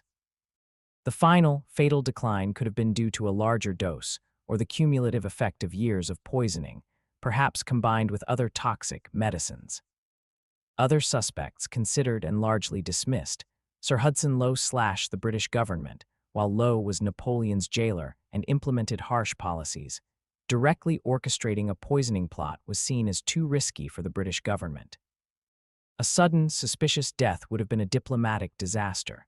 The slow, natural decline was more convenient. Lowe's character, while rigid and unsympathetic, did not suggest that of a cunning poisoner. He was more a bureaucrat than a Bond villain. French royalists, external agents, infiltrating Longwood to the extent necessary. To administer poison regularly over years would have been exceptionally difficult, given Lowe's tight security. An internal agent was far more plausible. Other members of the retinue, Bertrand was considered too loyal and honorable. Gourgaud left too early. Las Cases also left early. Marchand was devoted to Napoleon beyond question.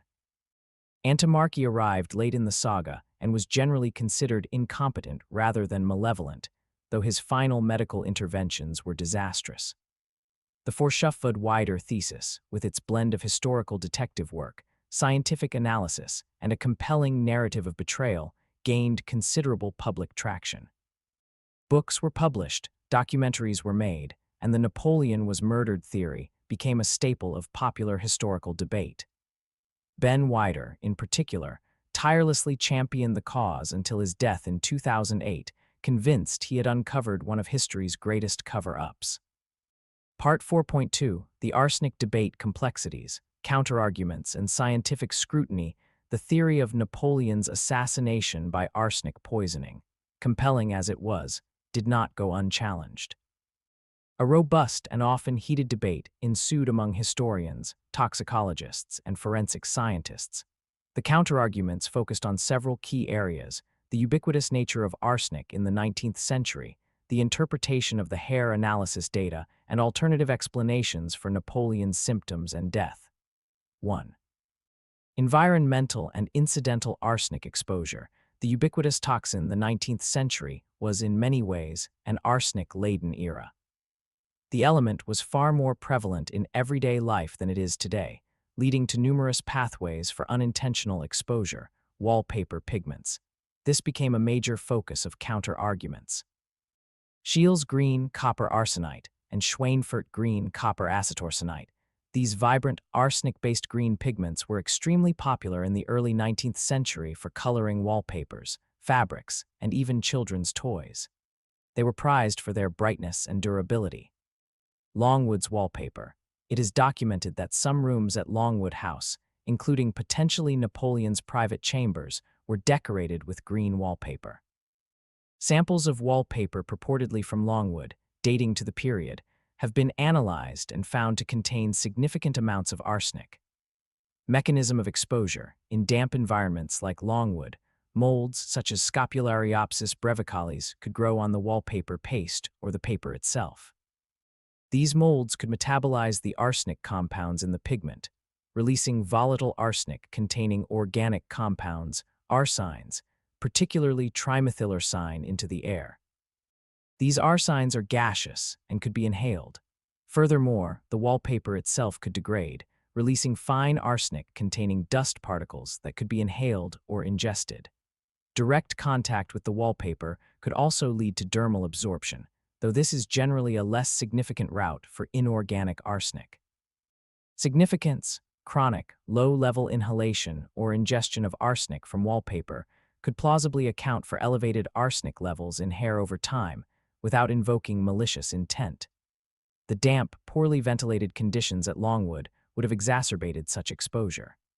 Medicinal arsenic. Fowler's solution, potassium arsenite solution. This was a widely prescribed medicine from the late 18th century well into the 20th. It was used to treat a vast array of ailments, including skin diseases like psoriasis and eczema, which Napoleon sometimes suffered from, fevers, malaria, syphilis, asthma, and even as a general tonic. While there is no direct, unequivocal evidence that Napoleon was prescribed Fowler's solution on St. Helena, it's not impossible, given its common usage. However, doctors like O'Meara and Antimarchi do not mention it in their records of treatments for Napoleon, focusing more on calomel, antimony, and other remedies.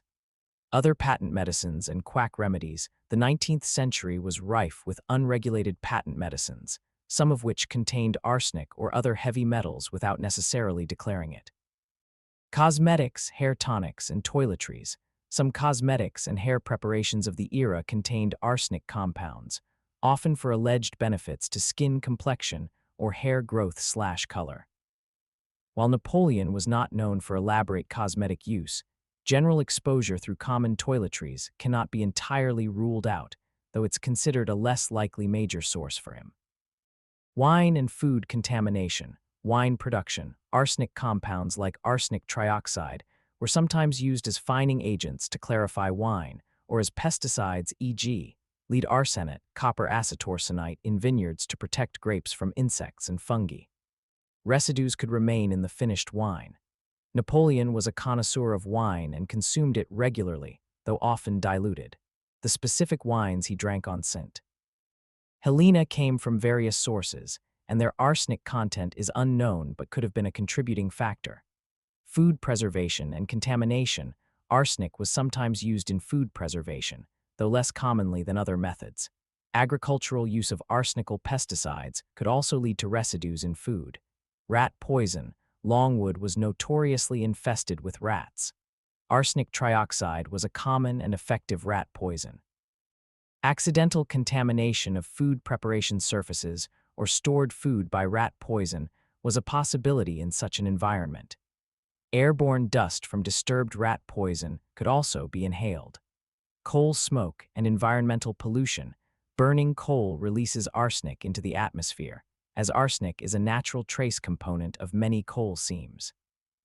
Longwood was heated by coal fires, and the general atmospheric pollution in the 19th century from industrial and domestic coal burning meant higher background levels of arsenic in the environment.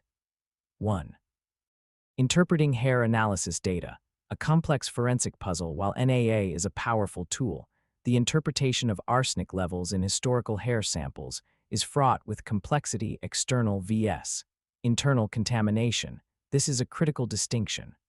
Arsenic in hair can come from two sources. Internal deposition. Arsenic ingested or absorbed into the bloodstream is incorporated into the growing hair shaft from the papilla, the root. This reflects systemic exposure. External contamination.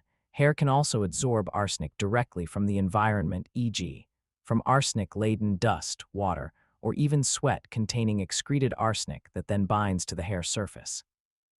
Forensic protocols involve rigorous washing procedures for hair samples before NAA to remove external contaminants. However, the effectiveness of these washing procedures, especially for arsenic that might have deeply penetrated the hair cuticle over nearly 2 centuries, is debatable. Some scientists argue that it's virtually impossible to completely distinguish between deeply embedded external arsenic and internally deposited arsenic in very old samples. The Verschuffud/Widerkamp maintained their washing was adequate, and the arsenic detected was primarily internal. Segmental analysis and the timeline. The idea of using segmental analysis to create a precise timeline of arsenic ingestion, the peaks and troughs, has been challenged. Diffusion over long periods, 150+ years. Arsenic within the hair shaft might diffuse longitudinally, blurring the sharp peaks and troughs that would indicate specific dosing episodes. Variability in growth rate. Hair growth rate can vary slightly between individuals, and even in the same individual over time due to health, diet, and stress. External contamination patterns. If external contamination was episodic, e.g., periods of high humidity causing more arsenic release from wallpaper, or periodic use of an arsenic-containing product, it could also create apparent peaks and troughs not related to deliberate poisoning. Sample size and number of hairs. Analyzing very short segments requires extremely sensitive techniques, and may be prone to error if only a few hairs are available. Basal arsenic levels in the 19th century. What constituted a normal or elevated arsenic level in the early 19th century? Higher background exposure. Given the widespread environmental arsenic, it is highly probable that the average basal level of arsenic in human tissues, including hair, was significantly higher in the 19th century than it is today. Modern normal ranges may not be applicable. Comparative studies. This led to crucial research by other scientists. The Pavia/Italian National Institute of Nuclear Physics Study, Rixai et al., 2008. This landmark study, published in Il Nuovo Cemento C and widely reported, used a nuclear microprobe, another sophisticated analytical technique, to analyze authenticated hair samples from Napoleon taken at different times, including his childhood and exile, his son Napoleon Roman II, the King of Rome, who died in Austria in 1832, and Empress Josephine, who died in 1814 before Napoleon's final exile. They also analyzed modern hair samples as controls. Findings: they found that all the historical hair samples, including those from Napoleon as a child, from Josephine, and from his son, showed arsenic levels comparable to or even higher than those found in Napoleon's saint. Helena hair. The levels were often 10 to 100 times higher than current average levels. Conclusion: the researchers concluded that the high arsenic levels were likely due to chronic environmental exposure common in that era, not malicious poisoning in Napoleon's specific case. The result is that there is no evidence of any arsenic poisoning, stated Dr. Eder Diana, one of the lead physicists. They suggested that the arsenic was ubiquitous in their environment, from glues and dyes in their homes to medicines, and even possibly deliberate ingestion for perceived health benefits, though the latter is more speculative. This study dealt a severe blow to the wider Verschuffut assassination theory. Other toxicologists' skepticism. Many mainstream toxicologists remained skeptical of the murder hypothesis, pointing to the common environmental sources and the difficulty of definitively proving intent from hair analysis alone, especially with historical samples. They emphasized Occam's razor, the simpler explanation, environmental exposure, being more likely than a complex, long-term poisoning plot. 1. The poisoner's dilemma and Munthalen's motives re-examined risk and duration. If Munthalen were the poisoner, maintaining a slow poisoning plot for nearly 6 years on a small, heavily guarded island with multiple doctors attending Napoleon would have been an incredibly risky undertaking. The chances of detection or making a fatal miscalculation would have been high.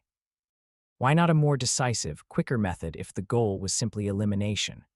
Proponents argue the slow method was precisely to mimic natural disease. Munthalen's character and will. While Munthalen benefited from Napoleon's will, so did others like Bertrand and Marchand, who are not suspected.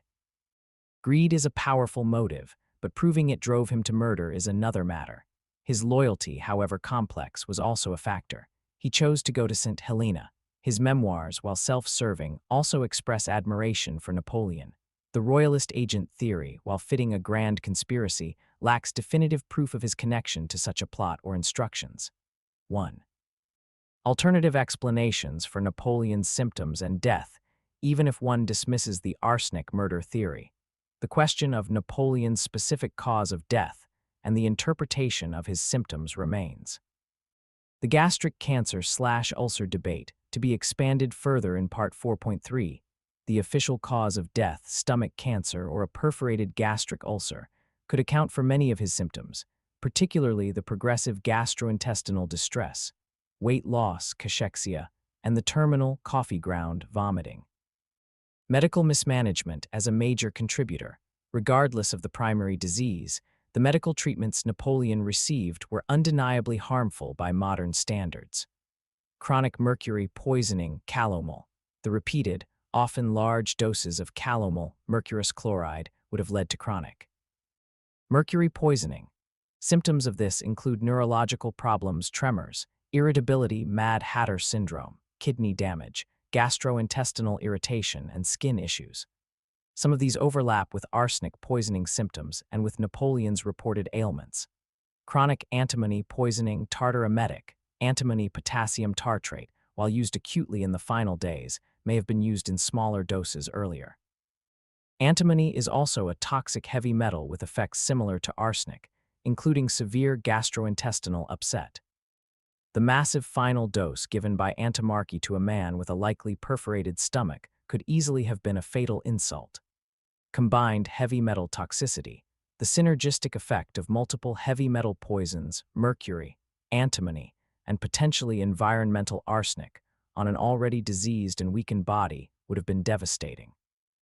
It's plausible that Napoleon died from complications of his primary illness, cancer/ulcer, and iatrogenic heavy metal poisoning from his medical treatments.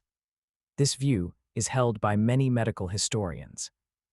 The current consensus, leaning away from murder, following the Pavia study and critiques from toxicologists and medical historians, the scientific and historical consensus has largely shifted away from the deliberate arsenic poisoning murder theory as championed by Weider and Verschaffud. While Napoleon's hair undeniably contained high levels of arsenic, the most parsimonious explanation is chronic environmental and incidental exposure common in the 19th century, rather than a targeted, malicious poisoning plot by Monthalen or anyone else. However, this does not mean arsenic played no role in his health. Chronic, low-level arsenic exposure is detrimental. It could have exacerbated his underlying gastric problems, contributed to his general malaise, and weakened his system, making him more susceptible to his primary disease and the ill effects of his other medications. So, arsenic may have been a contributing factor to his ill health and decline, even if not the smoking gun of a murder. The debate, however, is not entirely dead. Some proponents of the poisoning theory continue to argue their case, questioning the methodology of counter-studies or offering alternative interpretations. The allure of a complex conspiracy and a secret assassination of one of history's most iconic figures remains potent. Part 4.3, the ulcer vs. cancer debate, deciphering the autopsy's secrets. Putting aside the arsenic controversy for a moment, the core medical question remains: what exactly was the nature of the devastating lesion in Napoleon's stomach, as described in the 1821 autopsy reports? Was it primarily a malignant cancer, as officially stated, or a benign peptic ulcer that led to fatal complications? Modern medical science, looking back at the 19th century descriptions, offers nuanced perspectives. Re-evaluating the autopsy descriptions, the key phrases from Antimarch's and the British doctor's reports are crucial. A cancerous ulcer, ulcere canceru, surus tumor/portions, tumor squirus, portions squiruses, surus, implies a hard, fibrous cancerous growth. The internal surface of the stomach, to nearly its whole extent, was a mass of cancerous disease or scirrhous portions advancing to cancer. Shorts report a perforation of the stomach, large enough to admit the little finger. Adhesion of the perforated area to the liver, which had temporarily sealed the leak. Coffee ground material in the stomach, indicative of old blood. Arguments supporting primary gastric cancer, adenocarcinoma. Family history. This is a strong piece of evidence. Napoleon's father, Charles Bonaparte, died relatively young, age 38, from what was diagnosed as cirrhosis of the stomach. Several other Bonaparte family members, including Napoleon's brother Lucien and sisters Caroline and Pauline, also reportedly suffered from or died of stomach ailments, possibly cancerous. This suggests a potential hereditary predisposition to gastric cancer, e.g., mutations in genes like CDH1 associated with hereditary diffuse gastric cancer. Symptoms of malignancy, cachexia, progressive weight loss, muscle wasting, and weakness are hallmarks of advanced cancer. Napoleon experienced significant weight loss, especially in his final year. Persistent pain. While ulcers also cause pain, the unremitting, gnawing pain described in advanced stages can be characteristic of an invasive tumor. Anorexia and early satiety, loss of appetite, and feeling full quickly are common with stomach cancers that reduce gastric capacity or obstruct its outlet. Vomiting of blood, while also seen in severe ulcers, massive or persistent bleeding leading to coffee ground vomit is frequent in ulcerating gastric cancers. Autopsy descriptions of serous tissue.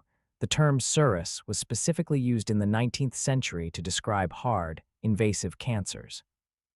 If the tissue indeed had this characteristic texture and appearance, it would strongly point to malignancy, likely an adenocarcinoma, the most common type of stomach cancer, or possibly a linitis plastica, a rare, aggressive form where the stomach wall becomes thickened and rigid, like a leather bottle. Extent of disease. Short's description of the disease affecting nearly its whole extent suggests a widespread, infiltrative process, more typical of some aggressive cancers than a localized benign ulcer. Arguments supporting a benign peptic ulcer with complications, or an ulcer that underwent malignant transformation, nature of the ulcer. The reports consistently describe a distinct ulcer as a central feature, even when also mentioning cancerous changes. A very large, chronic benign peptic ulcer can itself be a devastating lesion. Perforation. While cancers can perforate, perforation is a classic, life-threatening complication of deep peptic ulcers. The description of the perforation being sealed by the liver is typical of how the body attempts to contain such an event. Chronic irritation. Helicobacter pylori infection. The discovery of H. pylori in the 1980s revolutionized understanding of gastric diseases. This bacterium is now known to be the primary cause of most peptic ulcers and a major risk factor for developing gastric cancer. Given the sanitation standards and prevalence of H. pylori in the 19th century, it is virtually certain that Napoleon was infected. Chronic H. pylori gastritis could have led to a chronic, deep peptic ulcer that eventually perforated. A chronic ulcer that over time and with persistent inflammation underwent malignant transformation, becoming cancerous ulcer cancer. Other irritants. The harsh medical treatments calomel, tartar-emetic, and possibly chronic low-level arsenic exposure could have further irritated the gastric mucosa, exacerbating an existing ulcer or contributing to inflammation that could promote cancerous changes. Fluctuating symptoms. The long history of Napoleon's gastric complaints, with periods of remission and exacerbation, can sometimes be more typical of peptic ulcer disease than the relentless progression often seen with aggressive cancers, although some cancers can also have variable symptom intensity. The gastric mutilation theory, e.g., Dr. Robert Genta. Some modern pathologists, like Dr. Robert Genta, have re-examined the autopsy reports and argued that the descriptions are more consistent with a massive, bleeding, and ultimately perforating benign peptic ulcer than a primary, rapidly fatal cancer. Genta and others have pointed out that if Napoleon had a cancer so extensive as to fill nearly its whole extent and had been symptomatic for years, he might have shown even more severe cachexia earlier, or signs of metastases, spread of cancer to other organs, which were not definitively reported in the autopsy, though the examination of distant organs might have been superficial. They suggest that the cancerous appearance described could have been severe inflammatory changes and reactive tissue around a massive chronic ulcer, which 19th century pathologists might have interpreted as serous cancer. Crucially, Genta proposed that the final perforation might have been iatrogenically induced or acutely worsened by the massive dose of tartar-emetic administered by Antimarchi shortly before Napoleon's death. Forcing a powerful emetic into a stomach already on the brink of perforation, or with a microperforation, could have caused the final catastrophic rupture. A likely synthesis, ulcer cancer or cancer arising in an ulcer bed. The most plausible scenario, integrating the evidence, is that Napoleon likely suffered from chronic H. pylori-induced gastritis, which led to the formation of a severe peptic ulcer. This chronic ulcer, over years of inflammation and irritation possibly compounded by harsh medicines and environmental factors, may have itself become so large, deep, and complicated bleeding, nearing perforation that it was effectively a fatal lesion.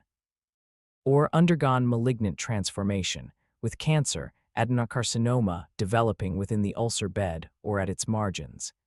This is a common pathway for gastric cancer development. So, the distinction between ulcer and cancer might not be mutually exclusive. He could have had an ulcer cancer. The serous descriptions lean towards malignancy being present at the time of death. the role of medical treatments in the final outcome, regardless of whether the primary lesion was a benign ulcer that perforated or an ulcerating cancer that perforated, the medical treatments in his final days, particularly the large doses of calomel and tartar emetic, were almost certainly detrimental. These powerful irritants and purgatives could have increased gastric bleeding, induced or completed the perforation of the weakened stomach wall, caused profound systemic shock and electrolyte imbalance in an already critically ill patient. Therefore, while the underlying disease was in the stomach, the coup de grace might well have been delivered by his own doctors in their misguided attempts to treat him. The autopsy, performed without the benefit of microscopic examination, histopathology, which would become standard later in the 19th century, relied on gross visual and tactile assessment. This limited the ability to definitively distinguish between severe chronic inflammation, benign ulceration, and early or localized cancerous changes, especially if they coexisted. The 19th century pathologists did their best with the knowledge and tools available, but their interpretation is open to re-evaluation through a modern lens. The enduring debate about ulcer versus cancer highlights the limitations of historical medical records and the fascinating challenge of performing medical detective work across centuries. Ultimately, Napoleon died from a catastrophic failure of his stomach, a process likely rooted in chronic infection and inflammation, culminating in either a perforating ulcer, an aggressive cancer, or a tragic combination of both, all severely compounded by the brutal medical interventions of his era. Part 4.4, The Death of an Empire, the birth of a myth. Wider resonances expanded. Napoleon's death on May 5, 1821, was far more than the passing of an individual. It was a punctuation mark in European history and the definitive catalyst for the full flowering of the Napoleonic myth. The tremors of his demise radiated outwards, impacting politics, culture, and the collective imagination. Political consequences, a sigh of relief and lingering shadows. Immediate European reaction, relief and consolidation for the crowned heads of Europe and the conservative order re-established by the Congress of Vienna. Napoleon's death brought a profound sense of relief. The ogre, the Corsican adventurer, the disturber of the world's peace, was finally, irrefutably gone. There would be no second 100 days, no further threat of his escape to reignite revolutionary fervor. This allowed the restored monarchies, Bourbons in France and Spain, Habsburgs in Austria, etc., and the dominant powers, Great Britain, Russia, Prussia, to further consolidate their positions and pursue their reactionary agendas with less fear of a Napoleonic resurgence. However, his death did not erase the profound changes his reign had wrought upon Europe: the spread of revolutionary ideals, liberty, equality, fraternity, the dismantling of feudal structures in many regions, the rise of nationalism, ironically, often in reaction to French occupation, and the popularization of rationalized legal codes, the Napoleonic Code, and centralized administration. These seeds continued to grow. France, the rise of Bonapartism as a political force in France itself, Napoleon's death, particularly his perceived martyrdom on St. Helena, paradoxically strengthened Bonapartism as a political ideology. It transformed him from a defeated tyrant, as portrayed by his enemies, into a tragic national hero for a growing segment of the population. Bonapartism appealed to a diverse range of sentiments: nostalgia for French glory and military might, a desire for strong, decisive leadership, a belief in social order combined with revolutionary principles like equality of opportunity, and a yearning for national unity. This sentiment, nurtured by the memoirs from St. Helena and the Retour des Cendres, created a fertile ground for future Bonapartist political ambitions. Most significantly, it paved the way for his nephew, Louis Napoleon Bonaparte, Napoleon Roman III, to be elected president of the Second Republic in 1848 and then to establish the Second Empire in 1852. Napoleon Roman III explicitly invoked his uncle's legacy to legitimize his own rule. Great Britain, imperial ascendancy, with its primary European rival neutralized, Great Britain was free to further expand its global empire and consolidate its naval and commercial dominance throughout the 19th century. The Pax Britannica was, in part, built upon the ashes of Napoleonic France. Impact on nationalist movements. While Napoleon had often suppressed nascent nationalisms, his campaigns and the subsequent redrawing of European maps had also inadvertently fueled them. His death removed a common enemy for some, but the ideals of self-determination and national identity, partly awakened during the Napoleonic era, continued to drive movements for unification, e.g., in Italy and Germany, and independence, e.g., in Poland, Greece, Belgium throughout the 19th century. The Napoleonic legend amplified from man to myth. Napoleon, a master propagandist in life, became even more potent in death. St. Helena was the crucible in which his legend was purified and forged. The martyr of St. Helena trope, the narrative of his suffering, his petty humiliations at the hands of Sir Hudson Lowe, his declining health in a harsh environment, and his lonely death far from home, resonated deeply, particularly in France. He was portrayed as a modern Prometheus, chained to a rock by jealous and fearful gods, the allied monarchs. This image was far more romantic and sympathetic than that of the ruthless conqueror. The power of the St. Helena memoirs, the various accounts written by his companions in exile, became bestsellers and were instrumental in shaping the posthumous image of Napoleon. Las Casas's Memorial de St. Helene. This was the cornerstone of the Napoleonic legend. Published in 1823, it presented Napoleon as a misunderstood visionary, a champion of liberty, albeit an authoritarian one, a lawgiver, and a benevolent ruler betrayed by fate and lesser men. Las Casas carefully curated Napoleon's conversations, emphasizing his intellectual depth, his concern for the French people, and his grand plans for a peaceful, federated Europe after he had conquered it, of course. It was a masterpiece of hagiography.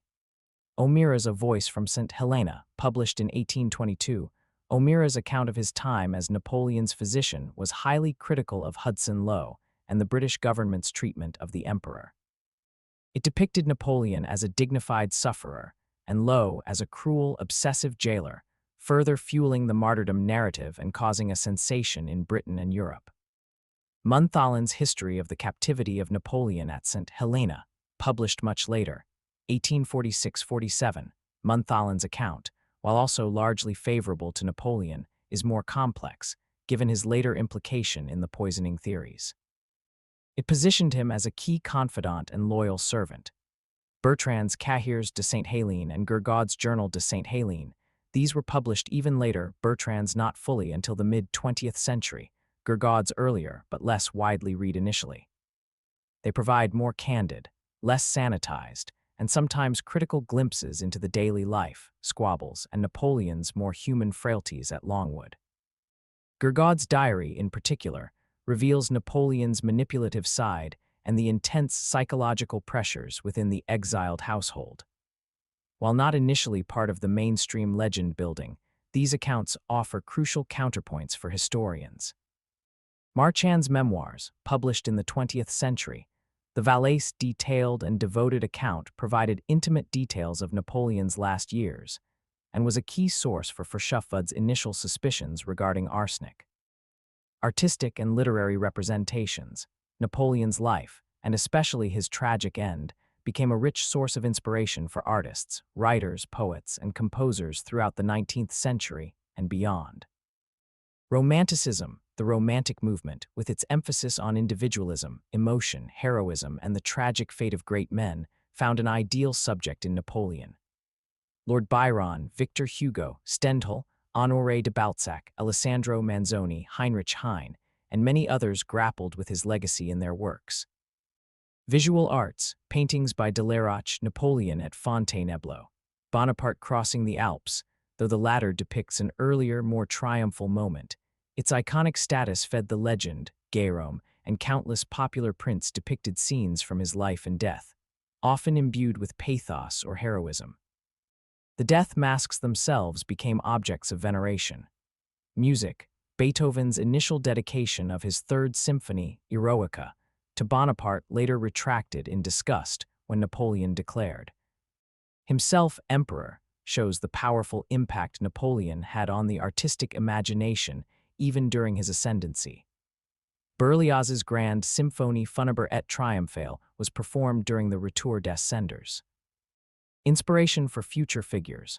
A complex legacy. Napoleon's legacy as an inspiration is deeply ambivalent, studied and emulated by a wide spectrum of subsequent leaders, military strategists.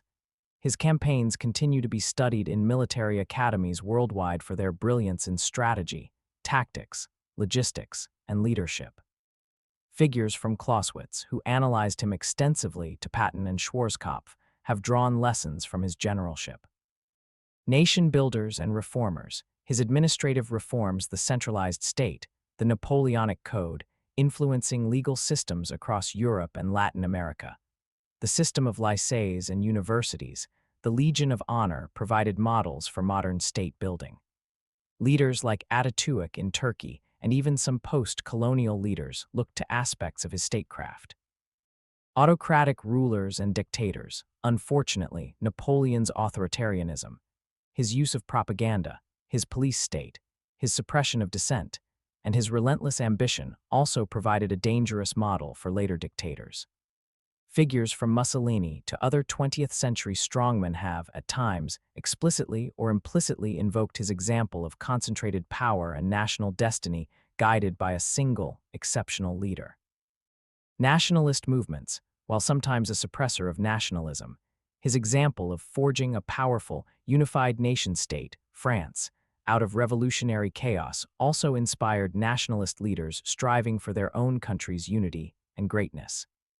The what-ifs, enduring historical speculation. Napoleon's definitive end on St. Helena naturally fuels counterfactual history, the tantalizing game of what if. What if he had escaped St. Helena? Plausibility. Escape plans were certainly dreamed of by supporters, and Lowe was obsessed with the possibility. However, St. Helena was chosen for its extreme remoteness and defensibility. A successful escape would have been incredibly difficult, requiring intricate coordination and significant outside help, e.g., a submarine, as was fancifully proposed by some, or a daring naval raid. Potential consequences. Had he escaped, say in 1818 or 1819, Europe would have been thrown into turmoil once more. Would he have tried to land in France? Would the French army and people have rallied to him again? The Allied powers would have undoubtedly mobilized to crush him. It might have led to another, perhaps even bloodier, conflict, or he might have sought refuge in America. What if he had been granted a more lenient exile? E.g., in Britain or America, the Allied powers, particularly Britain, deemed this too risky. They feared he would become a rallying point for dissenters or attempt a return from closer proximity. Had he, for instance, been allowed to retire as a country gentleman in England, as he initially hoped, or exiled to the United States, as he briefly considered after Waterloo, his life would have been vastly different. He might have written more extensive memoirs, engaged in political commentary from afar, or even attempted to influence American politics. His martyr status would have been diminished, potentially altering his posthumous legend. He might have lived longer, but perhaps faded into greater obscurity. What if he had survived his illness in 1821? This is highly unlikely given the advanced state of his gastric disease and the medical treatments. But hypothetically, had he recovered, or had his illness progressed more slowly, he would have remained a prisoner. The political situation in Europe was evolving. Perhaps a later French government might have negotiated his release or transfer, but this is speculative. His continued existence would have remained a source of anxiety for European monarchies. What if he had died earlier or differently? E.g., at Waterloo, dying in battle at the height of his power, or even in defeat at Waterloo, would have created a different legend, perhaps more purely military, less tinged with the pathos of St. Helena. The lengthy St. Helena captivity allowed him to meticulously shape his own narrative through his memoirs, a crucial element of his enduring myth. These what-if scenarios underscore the contingent nature of history and the immense impact of this single individual. His death, when and how it occurred, was not just a personal tragedy but a pivotal historical event with far-reaching and lasting consequences. Part 5. Conclusion: a multifactorial demise, an enduring enigma. So, what really killed Napoleon Bonaparte? The quest for a single, definitive answer, a lone assassin or a solitary disease, is ultimately a search for a simplicity that his complex life and death defy. The truth, as is so often the case in history and medicine, lies in a confluence of factors, a perfect storm that overwhelmed the once seemingly indestructible emperor. The most probable medical verdict, the weight of historical medical evidence, re-evaluated through the lens of modern pathology, points to advanced gastric cancer adenocarcinoma as the primary underlying pathology. This cancer likely arose in a stomach already damaged by chronic Helicobacter pylori infection and resulting peptic ulceration. The strong family history of stomach cancer in the Bonaparte lineage provides compelling, though not definitive, support for a genetic predisposition. The symptoms he exhibited in his final year progressive cachexia, severe gastric pain, anorexia, and the terminal vomiting of coffee ground material are all consistent with this diagnosis. The autopsy findings, despite their 19th century limitations, describe a serous lesion affecting a large part of the stomach and a perforation, which are characteristic of an aggressive, ulcerating gastric malignancy. However, this is far from the whole story. The and more is critical, iatrogenic harm, medical mismanagement. This is arguably the most significant accelerant of his death. The medical treatments Napoleon received were, by modern standards, appallingly toxic. Chronic heavy metal poisoning, years of intermittent calomel mercury administration for his liver complaints and constipation, and the final massive doses of calomel and tartar emetic antimony undoubtedly caused severe systemic poisoning. These heavy metals would have damaged his kidneys, liver, nervous system, and gastrointestinal tract, severely weakening him and compromising his ability to fight his underlying disease. The final insult, the 10-grain dose of tartar emetic administered by Antimarchi on May 5, 1821, to a man with a perforated or near-perforated stomach and profound systemic collapse, may well have been the coup de grace. It was a catastrophic intervention that likely precipitated his final cardiovascular collapse or exacerbated peritonitis. Environmental factors of St. Helena, harsh conditions. The damp, rat-infested, poorly ventilated Longwood House was undeniably an unhealthy environment. This could have exacerbated respiratory complaints and generally lowered his resistance. Chronic arsenic exposure, environmental, not murder. While the theory of deliberate arsenic poisoning by Monotone is not supported by the current scientific consensus, Napoleon was almost certainly exposed to higher than modern levels of arsenic from environmental sources. This could have come from arsenic-laced green wallpaper at Longwood, wine, contaminated food, or even coal smoke. While not the primary cause of death or a deliberate murder weapon, chronic low-level arsenic exposure is a known carcinogen and systemic toxin. It could have acted as a chronic irritant to his already diseased stomach, potentially contributing to the development or progression of his ulcer/cancer, and certainly adding to his overall toxic burden and ill health. The arsenic found in his hair is more likely a biomarker of this pervasive 19th century exposure than evidence of a specific murder plot. Psychological duress and despair, the impact of his confinement cannot be overstated. For a man of Napoleon's boundless energy, ambition, and accustomed authority, the isolation, monotony, petty humiliations inflicted by Hudson Lowe, and the crushing sense of powerlessness and defeat constituted a profound psychological torture. Stress and immunity. Chronic stress is known to suppress the immune system and negatively impact physical health. The sickness of the soul he undoubtedly experienced would have made him more vulnerable to physical disease and less resilient in combating it. Loss of will to live. While he fought to shape his legacy through his memoirs, his personal will to endure the miseries of St. Helena visibly waned, particularly in the final year. This psychological surrender often precedes physical collapse. The synergistic lethality. It was not one factor, but the synergistic interplay of all these elements that killed Napoleon, a predisposition to gastric disease, likely manifesting as chronic ulceration evolving into cancer. An unhealthy, stressful, and potentially arsenic-contaminated environment that exacerbated his ailments. disastrously toxic medical interventions that poisoned his system and likely precipitated his final collapse. Profound psychological suffering that eroded his spirit and physical resilience. He was, in essence, a victim of his own body, his historical circumstance, the limitations and dangers of 19th-century medicine, and the unyielding nature of his captivity. The more as the ultimate cause, the price of a colossal life beyond the immediate medical and environmental factors, the more in what really killed Napoleon and more, points to the larger forces that brought him to that desolate island, his own unbounded ambition, hubris. His relentless drive for power and dominion ultimately led to overreach, the disastrous Peninsular War, the catastrophic invasion of Russia which united Europe against him and led to his downfall. His political death at Waterloo inexorably set the stage for his physical demise in exile.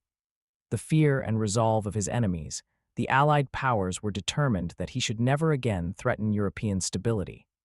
St. Helena was chosen precisely for its remoteness and the harshness of its conditions, designed to ensure his permanent incapacitation, if not explicitly his death. They created the cage that would ultimately break him. The weight of a lost world, to fall from the pinnacle of global power to a prisoner on a forgotten rock, stripped of his empire, his titles, and even regular contact with his wife and son, was a form of living death for a man like Napoleon. His body eventually succumbed, but his spirit had been under siege for 6 long years. The enduring enigma and fascination, why does the question of Napoleon's death continue to fascinate us 2 centuries later? The iconic figure, Napoleon remains one of history's most compelling and controversial figures. Everything about his life was dramatic, and his death is no exception. The whodunit appeal, the arsenic poisoning theory, even if largely discredited scientifically, adds an irresistible layer of intrigue, betrayal, and conspiracy, a historical cold case. The intersection of history and science, the debate has drawn upon evolving scientific techniques, nuclear microprobes, modern pathology, to re-examine historical evidence, making it a fascinating case study in forensic history.